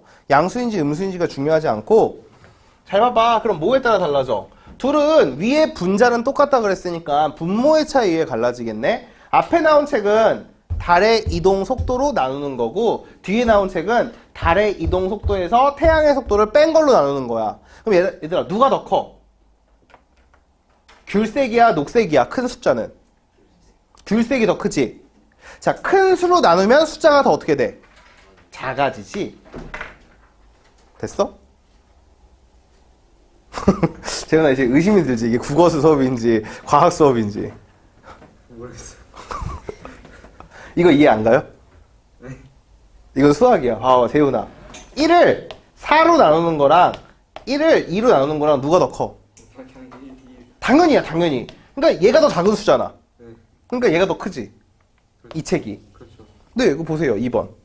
교식 추보법 가령보다 더 컸을 것이다 라고 하니까 잘못된 말이죠. 이해됐어요? 이렇게 풀어야 돼요. 속으로 무슨 생각 갖고 있어요? 저요? 어. 모르겠다. 이거를 다음에 다시 만났을 때 접근할 수 있을지 모르겠다는데 지금 국어가 너무 그런 영역으로 가버렸어요. 이 문제의 정답률은 30%예요. 너무했죠, 해도. 4번 정매년 8월 정삭 추보에서 두 가령은 모두 가감차에 의해 영차를 사용했을 것이던데 잘못됐죠? 왜요? 축차죠? 이해됐어요? 5번 문제는 쉬워요. 정삭이니까 삭은 뭐였어? 삭은 일식이었죠? 그럼 무슨 순서대로 있어야 돼? 태, 달, 지 순으로 있어야겠네요. 그래서 5번 틀렸죠. 에휴, 봅시다. 다른 것부터 먼저 풀어주면은 16번 문제가 은근히 많이 틀렸어요. 이해가 안 가요. 16번이다. 미안해. 1번이야, 1번. 이거 은근히 많이 틀렸어요, 1번 문제. 왜 틀렸는지 모르겠는데? 1번 문제. 왜 유선아? 틀렸어? 왜? 무슨 짓 했어? 1번. 관상수시의 개념을 소개하고 고려와 조선이 그것을 어떻게 변형하여? 자, 변형한 건 조선만이니까 1번 틀렸어요. 자, 2번. 조선의 역법 발달 과정을 언급하고 동서양 문명에서 공통적으로 나타난 서양은 나오지도 않았어요. X. 정답 3번. 4번. 조선에서 일식을 관측하는 방법이 발달했던 이유를 제시하고 교식 추보가 중국 천문학 발전에 끼친 영향은 나오지 않았죠. 순전히 조선에서만 이야기를 하고 있죠. 5번 조석 역법의 우수성을 부각하고 당대에 관측한 값들이 현대적 관점에서 얼마나 정확한 것인지가 아니죠. 이거 아무 관계가 없죠 지금. 그냥 그때의 관점에서 이야기를 하고 있죠. 그렇기 때문에 1번의 정답은 3번이죠. 보통 여러분들이 답을 5번으로 갔죠? 아니에요? 왜냐? 네? 처음에 나오잖아요. 맨 처음에. 이걸로 하늘의 뜻? 네, 하늘의 뜻을 나열준다. 유교 문화권이다. 이런 걸로 나오잖아요. 그 정답은 3번이죠. 또 은근히 많이 틀린 문제가, 은근히가 아니죠. 대놓고 많이 틀린 문제가 이제 3번 문제죠. 여러분 3번 문제 풀 때 어떻게 풀었어야 돼? 가나다 세 개의 사례가 나오면 가를 읽고 1번, 2번을 먼저 지워줬어야 돼요. 그렇게 했어요? 네. 또 그렇게 안 하면 혼난다. 그 다음에는 만약에 그래도 답이 안 나오면 뭐로 가야 돼? 나가 아니라 다로 가야 돼. 왜? 나는 하나밖에 없잖아. 그러니까 우리는 1번, 2번, 4번, 5번, 3번 이런 순으로 선지를 따졌어야 돼요. 그걸 진짜로 해야 돼요. 지금부터 그걸 연습을 안 하면은 나중에 그냥 너희들이 그냥 마음대로 풀어요. 막. 그럼 그 마음대로 풀어도 좋지. 근데 성적은 마음대로 안 나오니까 문제지. 조금이라도 잘 나오고 싶으면은 이거 봐봐봐. 내가 그걸 이론상으로만 이야기하는 게 아니라 성훈아 봐봐봐. 네가 가까우니까 표시하지 진짜로. 같은 게 있는지 표시해요. 그게 선지를 빠르게 보는 거예요. 그냥 이거 갔다 이렇게 하면서 본능적으로 이게 돼야 돼. 풀이를 할 때. 알겠죠? 열심히 읽었잖아? 그럼 쉽게 풀어야지. 최소한. 가봅시다. 삼명령을 썼기 때문에 오차가 많았으나 신정초가 수시력법을 연구하여 밝혀낸 뒤로 바로 잡혔다. 그러니까 이번에는 차이가 있었으니 정밀하게 살피지 못했다. 여기네요. 처음에 오차가 생긴 거. 그쵸? 자, 1번. 세종이 즉위 전까지 조선에서는 삼명령을 사용하여 교식을 추구할 때 오차가 컸겠다. 맞죠? 자, 2번. 이거 되게 어려운 문제이긴 해요.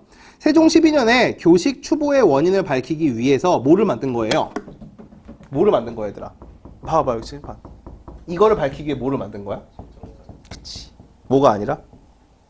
실정산 4편, 정면형, 교식 가령이 아니죠. 끝났네. 얘들아, 내가 진짜로 맨날 방학 때 하면서 뭐가 중요하다 그랬어? 문제와 해결. 이 카테고리 중요하다 그랬죠. 근데 뭐가 생긴 거야? 또 문제, 해결. 이 카테고리죠. 글을 크게 보면. 그쵸? 답 나왔죠? 만약에 여러분들이 이거를 2번을 못 지우고 넘어갔으면 다시 올 수 있는 확률이 거의 없습니다. 진짜예요. 그리고 5번 문제는 5번 문제 답 2번으로 한 사람 빨리 손들어. 인정해 줄게요. 여러분들의 그거를, 지식을. 낮의 길이와 공전속도가 비례한다는 소리는 공전속도가 제일 빠른 지점에서 낮의 길이가 길다는 거죠. 그럼 하지에서 제일 길죠. 근데 하지는 공전속도가 제일 느린 지점이었죠. 그렇기 때문에 5번에 2번은 틀렸죠. 정답은 3번이죠. 왜냐면 그게 적절하니까. 1번은 뭐가 틀렸어? 교식을 정확하게 추보하기 위해 수시력을 연구한다가 아니라 뭐를 연구했어? 관측값을 연구했죠.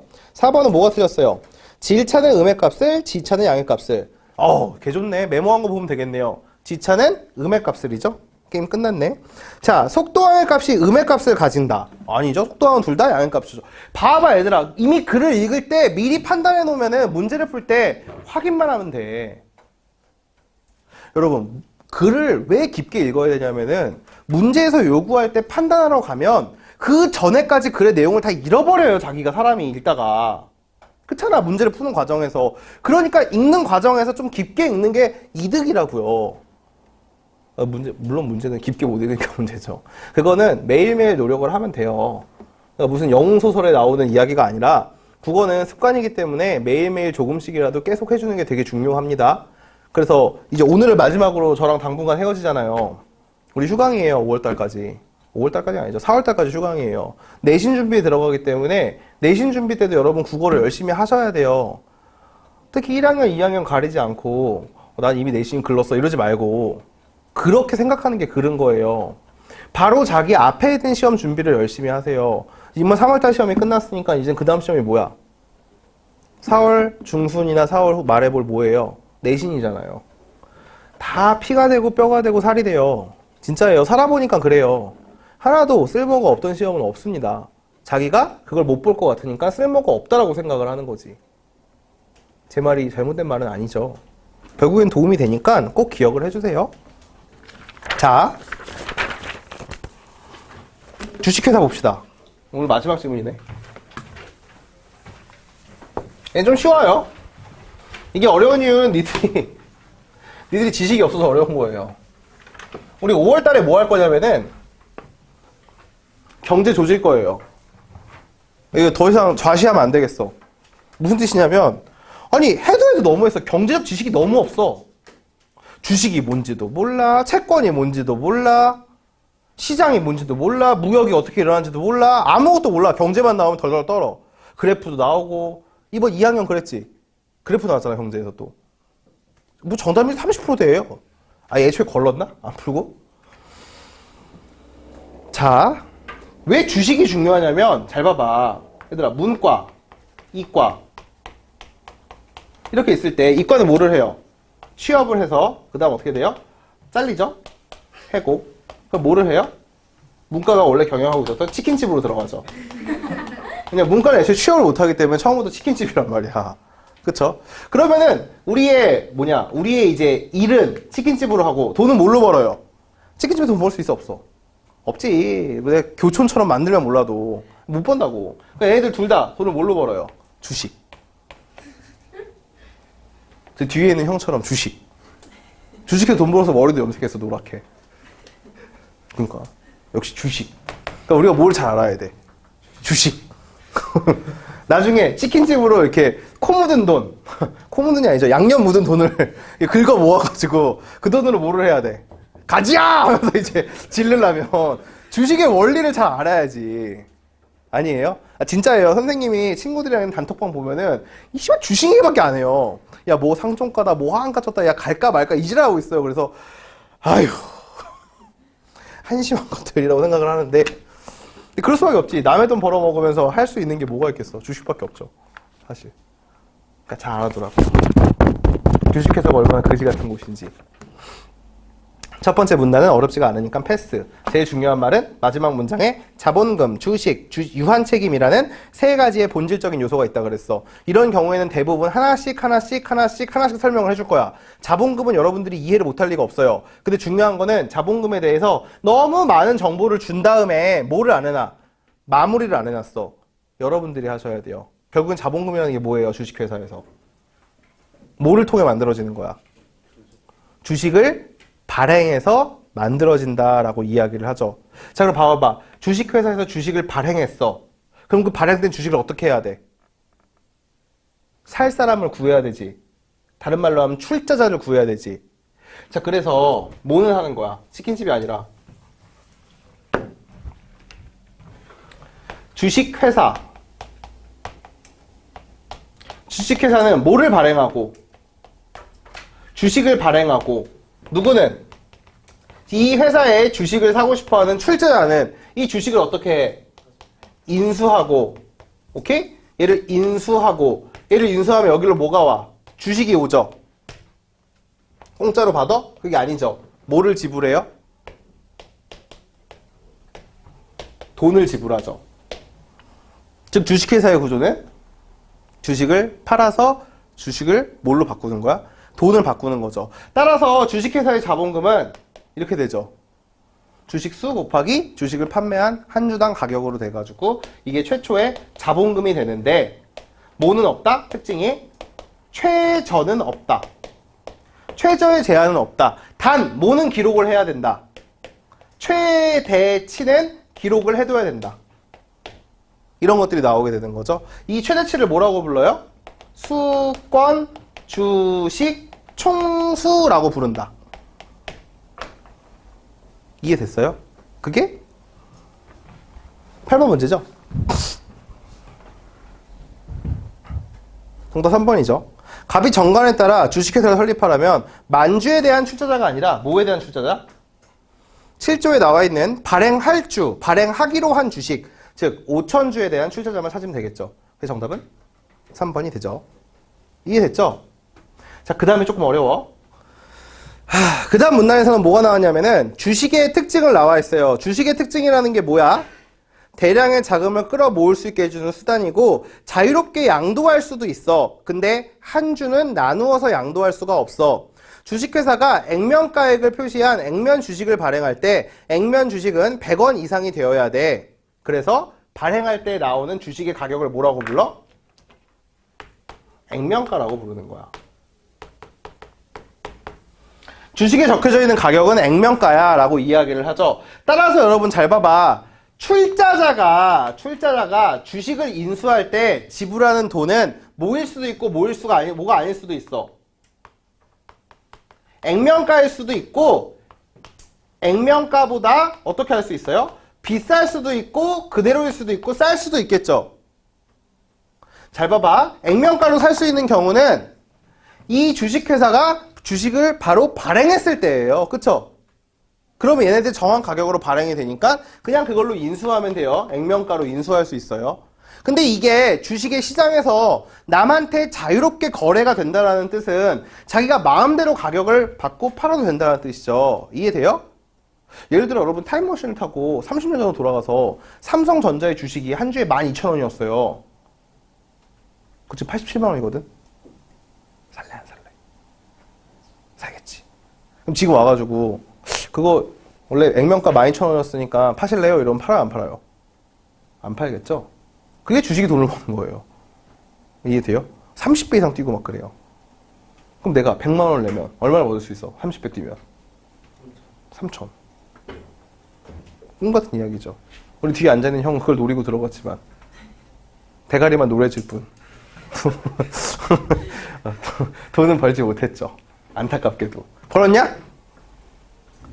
이재명 주식 어떻게 됐어요? 그게 제일 큰 거 아니에요? 그러면 뭐야 벌지 못했잖아. 이재명 주식 아직도 안 올랐어? 그러니까 아직도 안 올랐냐고. 그때 뭐 거의 본전까지 올라왔다며. 소리 영상 같았어. 들을 필요 없어. 필요가 없는 말이야. 자, 이제 어려운 걸로 넘어갈게요.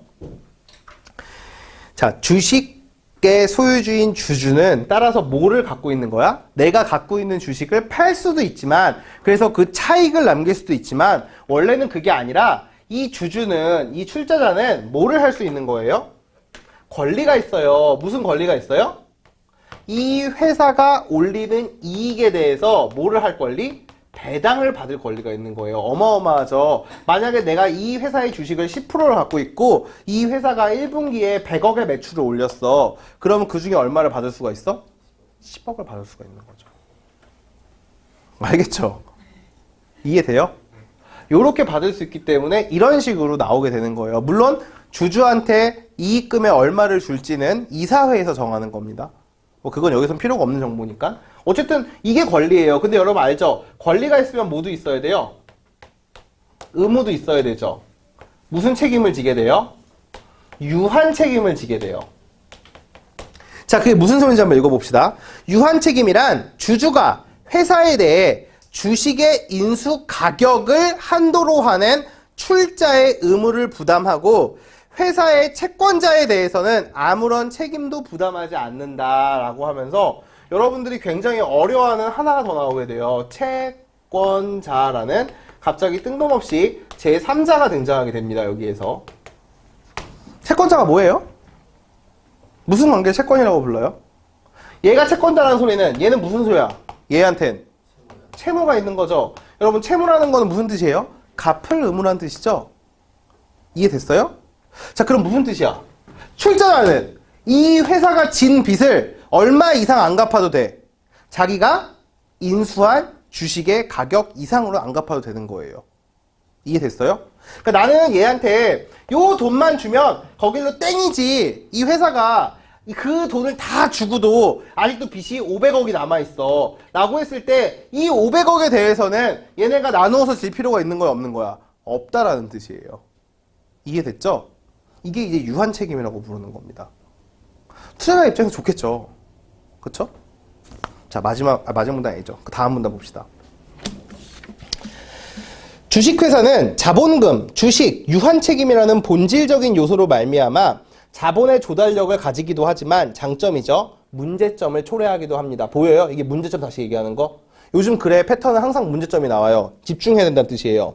자본금이 큰 회사지만 실제로 보유하고 있는 재산이 터무니없이 적은 경우에 자본금의 크기로는 회사의 신용도를 파악할 수 없으며 대주주가 권한을 남용하여 사익을 추구하고도 그로 인한 회사의 손해와 회사의 거래 상대방의 손해에 대해서는 책임을 부담하지 않아도 되는 경우가 있어요. 자, 봅시다. 어떻게 이런 일이 가능하냐면은 회사는 돈을 벌어가지고 뭐를 남길 수가 있어? 이익을 남길 수가 있죠. 이 이익은요, 내가 올린 매출에다가 내가 소비한 지출을 빼는 거예요. 되게 쉽잖아요. 인, 아웃을 하는 거라고요. 그쵸? 자, 그랬을 때 그 아웃에는 뭐도 포함이 돼 있어? 월급도 포함이 돼 있어요. 직원들의. 그렇겠지? 그럼 어떻게 하면 돼? 얘네가 만약에 300억을 벌었어. 그리고 정상적으로 지출을 하면 100억만 쓰면 돼. 근데 어떻게 하는 거야? 대주주, CEO. 이 대주주이자 CEO, 경영인이 이 사람의 월급을 200억을 측정하는 거예요. 막을 수가 없죠. 그럼 회사의 이익은 얼마가 돼요? 빵원이 되죠. 그럼 회사의 자본금은 안 쌓이죠. 이 회사는 실제로 돈을 벌고 있는데 빚을 갚을 여유가 있어요, 없어요? 없죠. 막을 수가 없죠. 그렇죠? 그런 폐해가 생긴다는 거예요. 자, 그래서 뭐가 나오는 거야? 이와 같은 문제를 방지하기 위해 주식회사에 대한 법 규정에서는 자본금에 관한 몇 가지 원칙을 마련하고 있다. 첫 번째, 자본 유지의 원칙은 자본금이 실제로 회사에 출재되어야 되고 회사는 자본금에 해당하는 재산을 가지고 있어야 되면서 이걸 뭐라고 불러요? 그래서 자본 충실의 원칙이라고 부르는 거예요. 만일 여러 회사끼리 돌려가며 출자를 반복하는 상황이 벌어진다면 실제로 출자된 자본금은 늘어나지 않는데 서류상의 가공의 자본금만 늘어나 회사는 부실하게 되고 외부의 위험에도 취약하게 된다라고 해서 여러분들이 저는 알아요. 이걸 정확하게 이해를 못한다는 걸 알기 때문에 그냥 돌아가면서 출제하면 이런 문제가 있구나 정도로 시험 시간엔 파악을 하고 지금 이게 어떻게 되는 건지 이야기를 해주면 잘 봐봐. 여기 형빈이가 지금 얼마가 있냐면 100만 원이 있어요. 내가 이 100만 원 갖다가 뭐를 했냐면 A라는 회사가 액면가 100원짜리 주식을 100주 발행했어요. 그래서 얘네가 이게 최초의 자본금이 돼요. 그래서 출자자를 찾아요. 그러니까 내가 어떻게 한 거예요? 개꿀 하고 샀죠. 그럼 여기서 이제 100만 원이 생기는 거고 나는 뭐가 생기는 거야? A 회사의 주식이 100주가 있게 되는 거죠. 잘 봐봐 돈의 흐름을. 자, 그 다음에 이제 어떤 회사가 등장해? B라는 회사가 등장했어요. 이 B라는 회사도 똑같이 100원을 액면가로 하고 100주 발행을 했어요. 이걸 자본금으로 삼았어요. 그러니까 이걸 누가 사요? A 회사가 사요. A 회사가 사면 A 회사는 뭐가 생겨요? 여기에 B 회사의 주식 100주가 있죠. 그리고 이 100만 원은 일로 흘러 들어가요. 그쵸? 자, 그 다음에 개꿀이네 그러면서 C도 액면가 100원에 100주를 발행을 했어요. 이걸 자본금으로 삼겠다 그랬어요. 이걸 누가 사요?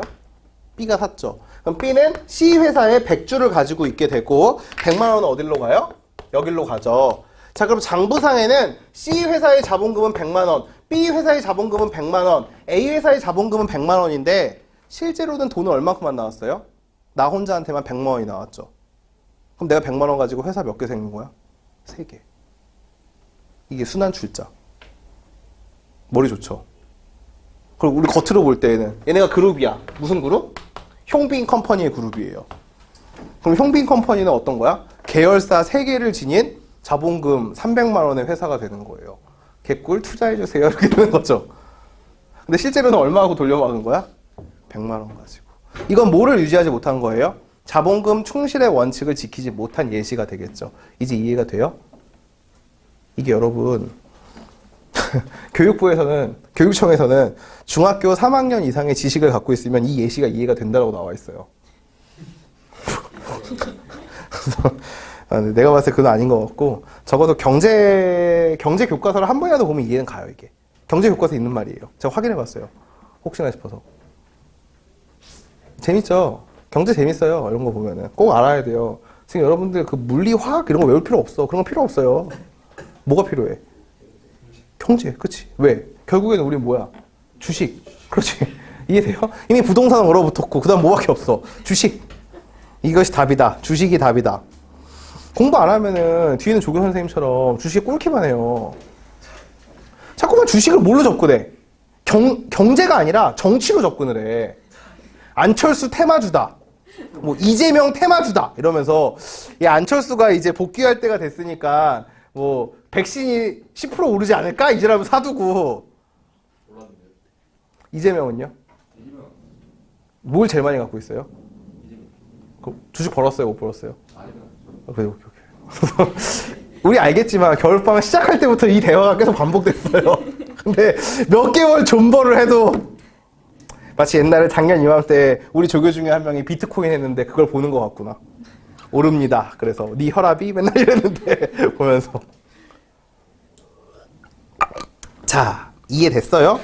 두 번째는 자본 불변의 법칙인데 이건 무슨 뜻이겠어요? 자본금을 늘릴 수는 있어도 자본금을 뭐 할 수는 없어? 줄일 수는 없는 원칙이다 라고 이야기해서 자, 9번 문제 한번 볼게요.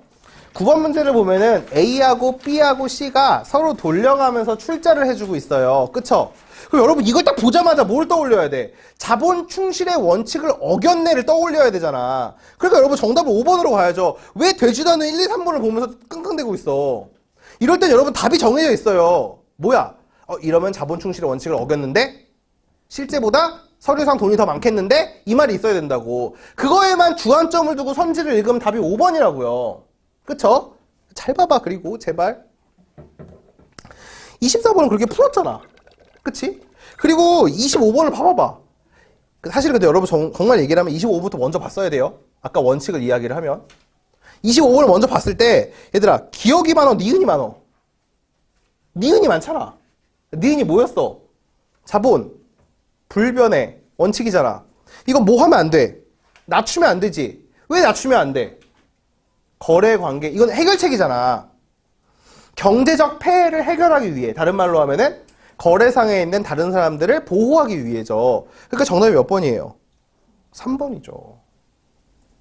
이해됐어요?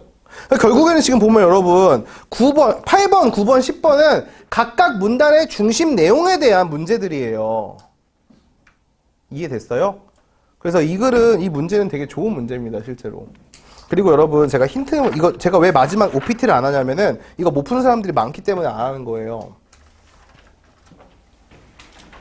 내가 이거는 여러분들이 어떻게 쉽게 읽을지 팁을 줄 테니까 진짜 한번 풀어본 사람들은 와, 이렇게 한번 생각을 해보고, 안 풀어본 사람들은 지금 가가지고 읽어보세요. 저는 우리 제자들이 할 거라고 믿어요. 자, 선생님이 순서도라는 걸 하면서 뭐를 항상 같이 이용해야 된다 그랬어? 빨리 말해봐. 그림. 그림. 여기 그림 어디에 있어? 본문에도 있고 어디에도 있어? 보기에도 있잖아. 잘 보세요. 여기서 여러분 OTP의 종류가 비동기화 방식의 OTP와, 이거 뭐라고 부르는 거랑 똑같아? 비동기화 방식은? 뭐냐 이름? 씨, 안 보여. 빨리 말해줄래? 일회용별. 아닌데. 그거 맞아요? 질의응답 방식이네요.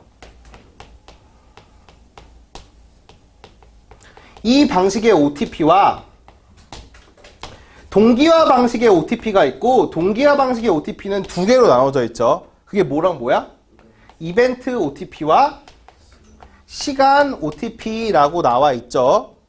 자, 이게 왼쪽이면 여기에는 뭐가 들어가야 돼?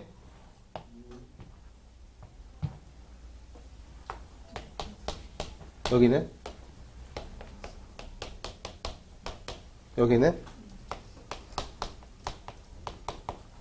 이렇게 비동기화 방식은 OTP에서 뭐가 만들어지고 로그인 서버에 뭐가 입력이 되며 인증 서버에 뭐가 나오는지를 알아냈어야죠.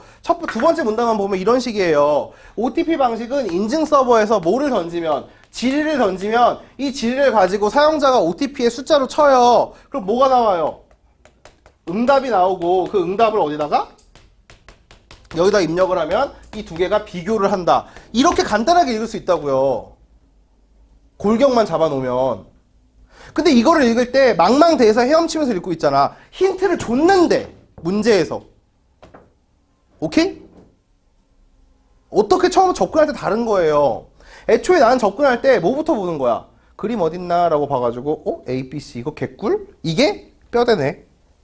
OTP라는 걸 이해를 할 때에는 OTP 발생기과 로그인 서버와 인증 서버가 서로 왔다 갔다 거리는 거구나, 정보가. 그러니까 나는 뭐만 하면 돼? 이 A, B, C를 찾아가지고 각각의 OTP 방법에다가 뼈대를 세워가지고 이 장소에서, 이 기계에서 무슨 일이 있는지만 보면 되잖아. 이해됐어요? 여러분 시험 시간 그렇게 안 읽었잖아요. 그렇게 읽었어요? 못 읽었죠? 그렇게. 그냥 읽는 거죠. 그럼 안 돼요. 그럼 안 돼요. 진짜. 쉽게 갈 수 있는 방법이에요. 이런 것들이. 아시겠죠? 그러니까 여러분 우리가 지금까지 겨울방학 동안 지금까지 오면서 이론은 다 했어요. 이론은 다 하고 우리가 겨울방학 반이기 때문에 시험까지 이렇게 넉넉하게 볼 수가 있었던 거야. 여름방학 때 비문학반은 이론만 해도 바빠요. 왜냐면 기간이 달라요, 서로. 겨울방학은 10주가 있고 여름방학은 7주밖에 없기 때문에. 그래서 우리가 3주 동안 충분한 연습을 하면서 뭘 너한테 알려주고 싶었냐면, 이론을 배웠다고 수학과 다르게 끝이 아니에요, 국어는. 이론을 알아도 계속 그 방법을 까먹고 자꾸만 나의 나쁜 방법을 쓰고 이러니까 우리가 지금부터 끊임없이 가야 돼요. 그래서 여러분들이 고등학교 3학년이 올라가기 전에는 반드시 뭐를 만들어야 되냐면, 자꾸 3학년이 안 되게도 돼. 그게 돼 있어요. 나만의 방법이라는 게 생겨야 돼요, 글을 읽을 때. 나만의 룰, 나만의 규칙, 나만의 원칙이 생겨야 돼요. 기술 지문을 볼 때에는 문제를 한번 봐가지고 어디에 그림이 있는지를 확인한다. 문제를 풀 때에는 보기가 나온 걸 제일 마지막에 푼다. 이런 것들을 여러분들이 확립해야 돼요. 글을 읽을 때에는 순서가 가진 정보가 나오면 화살표를 쓴다. 공식이 나오면 왼쪽에 메모한다. 이런 것들을 여러분들이 만들어내야 된다고요. 여러분들은 지금 저랑 같이 이제 무수하게 많은 경험을 하셔야 됩니다. 방법만 안다고 끝나는 게 아니에요. 수학과 다르게. 수학도 그렇잖아요. 공식만 안다고 문제 풀리는 게 아니죠. 국어도 마찬가지예요. 옛날에는 국어는 이러한 방법도 필요 없었고 그냥 읽으면 됐어요. 닥치고. 지금 보시면 알겠지만 정해진 시간 내에 정해진 미션을 클리어하려면은 최대한 계획적으로, 최대한 원칙적으로 행동을 하는 게 필요해요. 그리고 그거는 뭐가 필요하냐? 누가 기술을 알려줬으면 그거에 대해서 자기가 뭐 하는? 경험하는 데서 와요. 근데 요즘은 이걸 안 하죠. 가만히 내비두면 경험을 안 해요. 응, 국어 숙제 없어. 이러면서 응, 내신 기간 아니야. 그래서 수학 숙제 많아, 나 이과야. 이러면서 안 하다가 등급이 이렇게 박살나는 겁니다. 등급이 박살났을 때 후회도 소용이 없어요.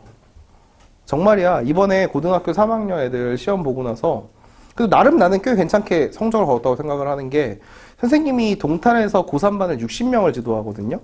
60명 중에 21명이 1등급 나왔어요, 지금. 원래 처음에 받을 때 1등급 2명 있었거든요. 걔네들 어떻게 나왔을까? 겨울방학 동안 진짜 경험을 많이 한 거예요. 겨울방학 동안에. 문제를 많이 풀린 게 아니라 문제를 많이 풀렸어요. 그것도 맞는데 중요한 거는 이 방법대로 풀어라, 이 방법대로 푸니 이걸 굉장히 많이 했어요. 그리고 동탄에 있는 친구들은 저랑 고등학교 1학년 때부터 만나가지고 대부분 올라간 친구들이에요. 대부분. 그래서 보면 알겠지만 동탄은 분당도 아니고 더군다나 뭐 목동이나 서초 같은 데도 아니고 이렇게 되게 서울에서 먼 거리에 있는 데란 말이야. 그러니까 거기는 내신 성적이 좋을지언정 모의 성적은 안 좋아요. 근데 이번에 모의고사 잘 봤어요, 애들이. 왜냐하면 정말 착해가지고 말을 잘 들어, 너희처럼. 그러니까 지금 당장의 성적이 마음에 안 들더라도 지금은 뭐가 부족한 거야? 경험이 부족한 거야. 경험이. 능력이 없는 게 아니야, 절대 국어는. 능력은 인내심입니다. 나는 반드시 올라간다. 나는 잘할 수 있다. 나는 잘 읽을 수 있다. 나는 글을 읽는 게 싫지만 그래도 매일매일 노력할 거다. 이걸 여러분들이 갖고 있어야 돼요. 그러니까 우리가 잠시 못 만나고 쉬는 과정에서도 국어 공부 게을리하지 말고 내신 공부도 열심히 해주세요. 여러분 내신 공부는 대부분 문학이랑 문법에 치중돼서 나오기 때문에 그게 우리 비문학반한테는 어떻게 보면 호재예요, 호재. 그동안 안 했던 문학 공부를 좀 깊숙하게 할 수 있잖아요. 아시겠죠? 지금 잘하고 있어요, 다들. 아시겠죠?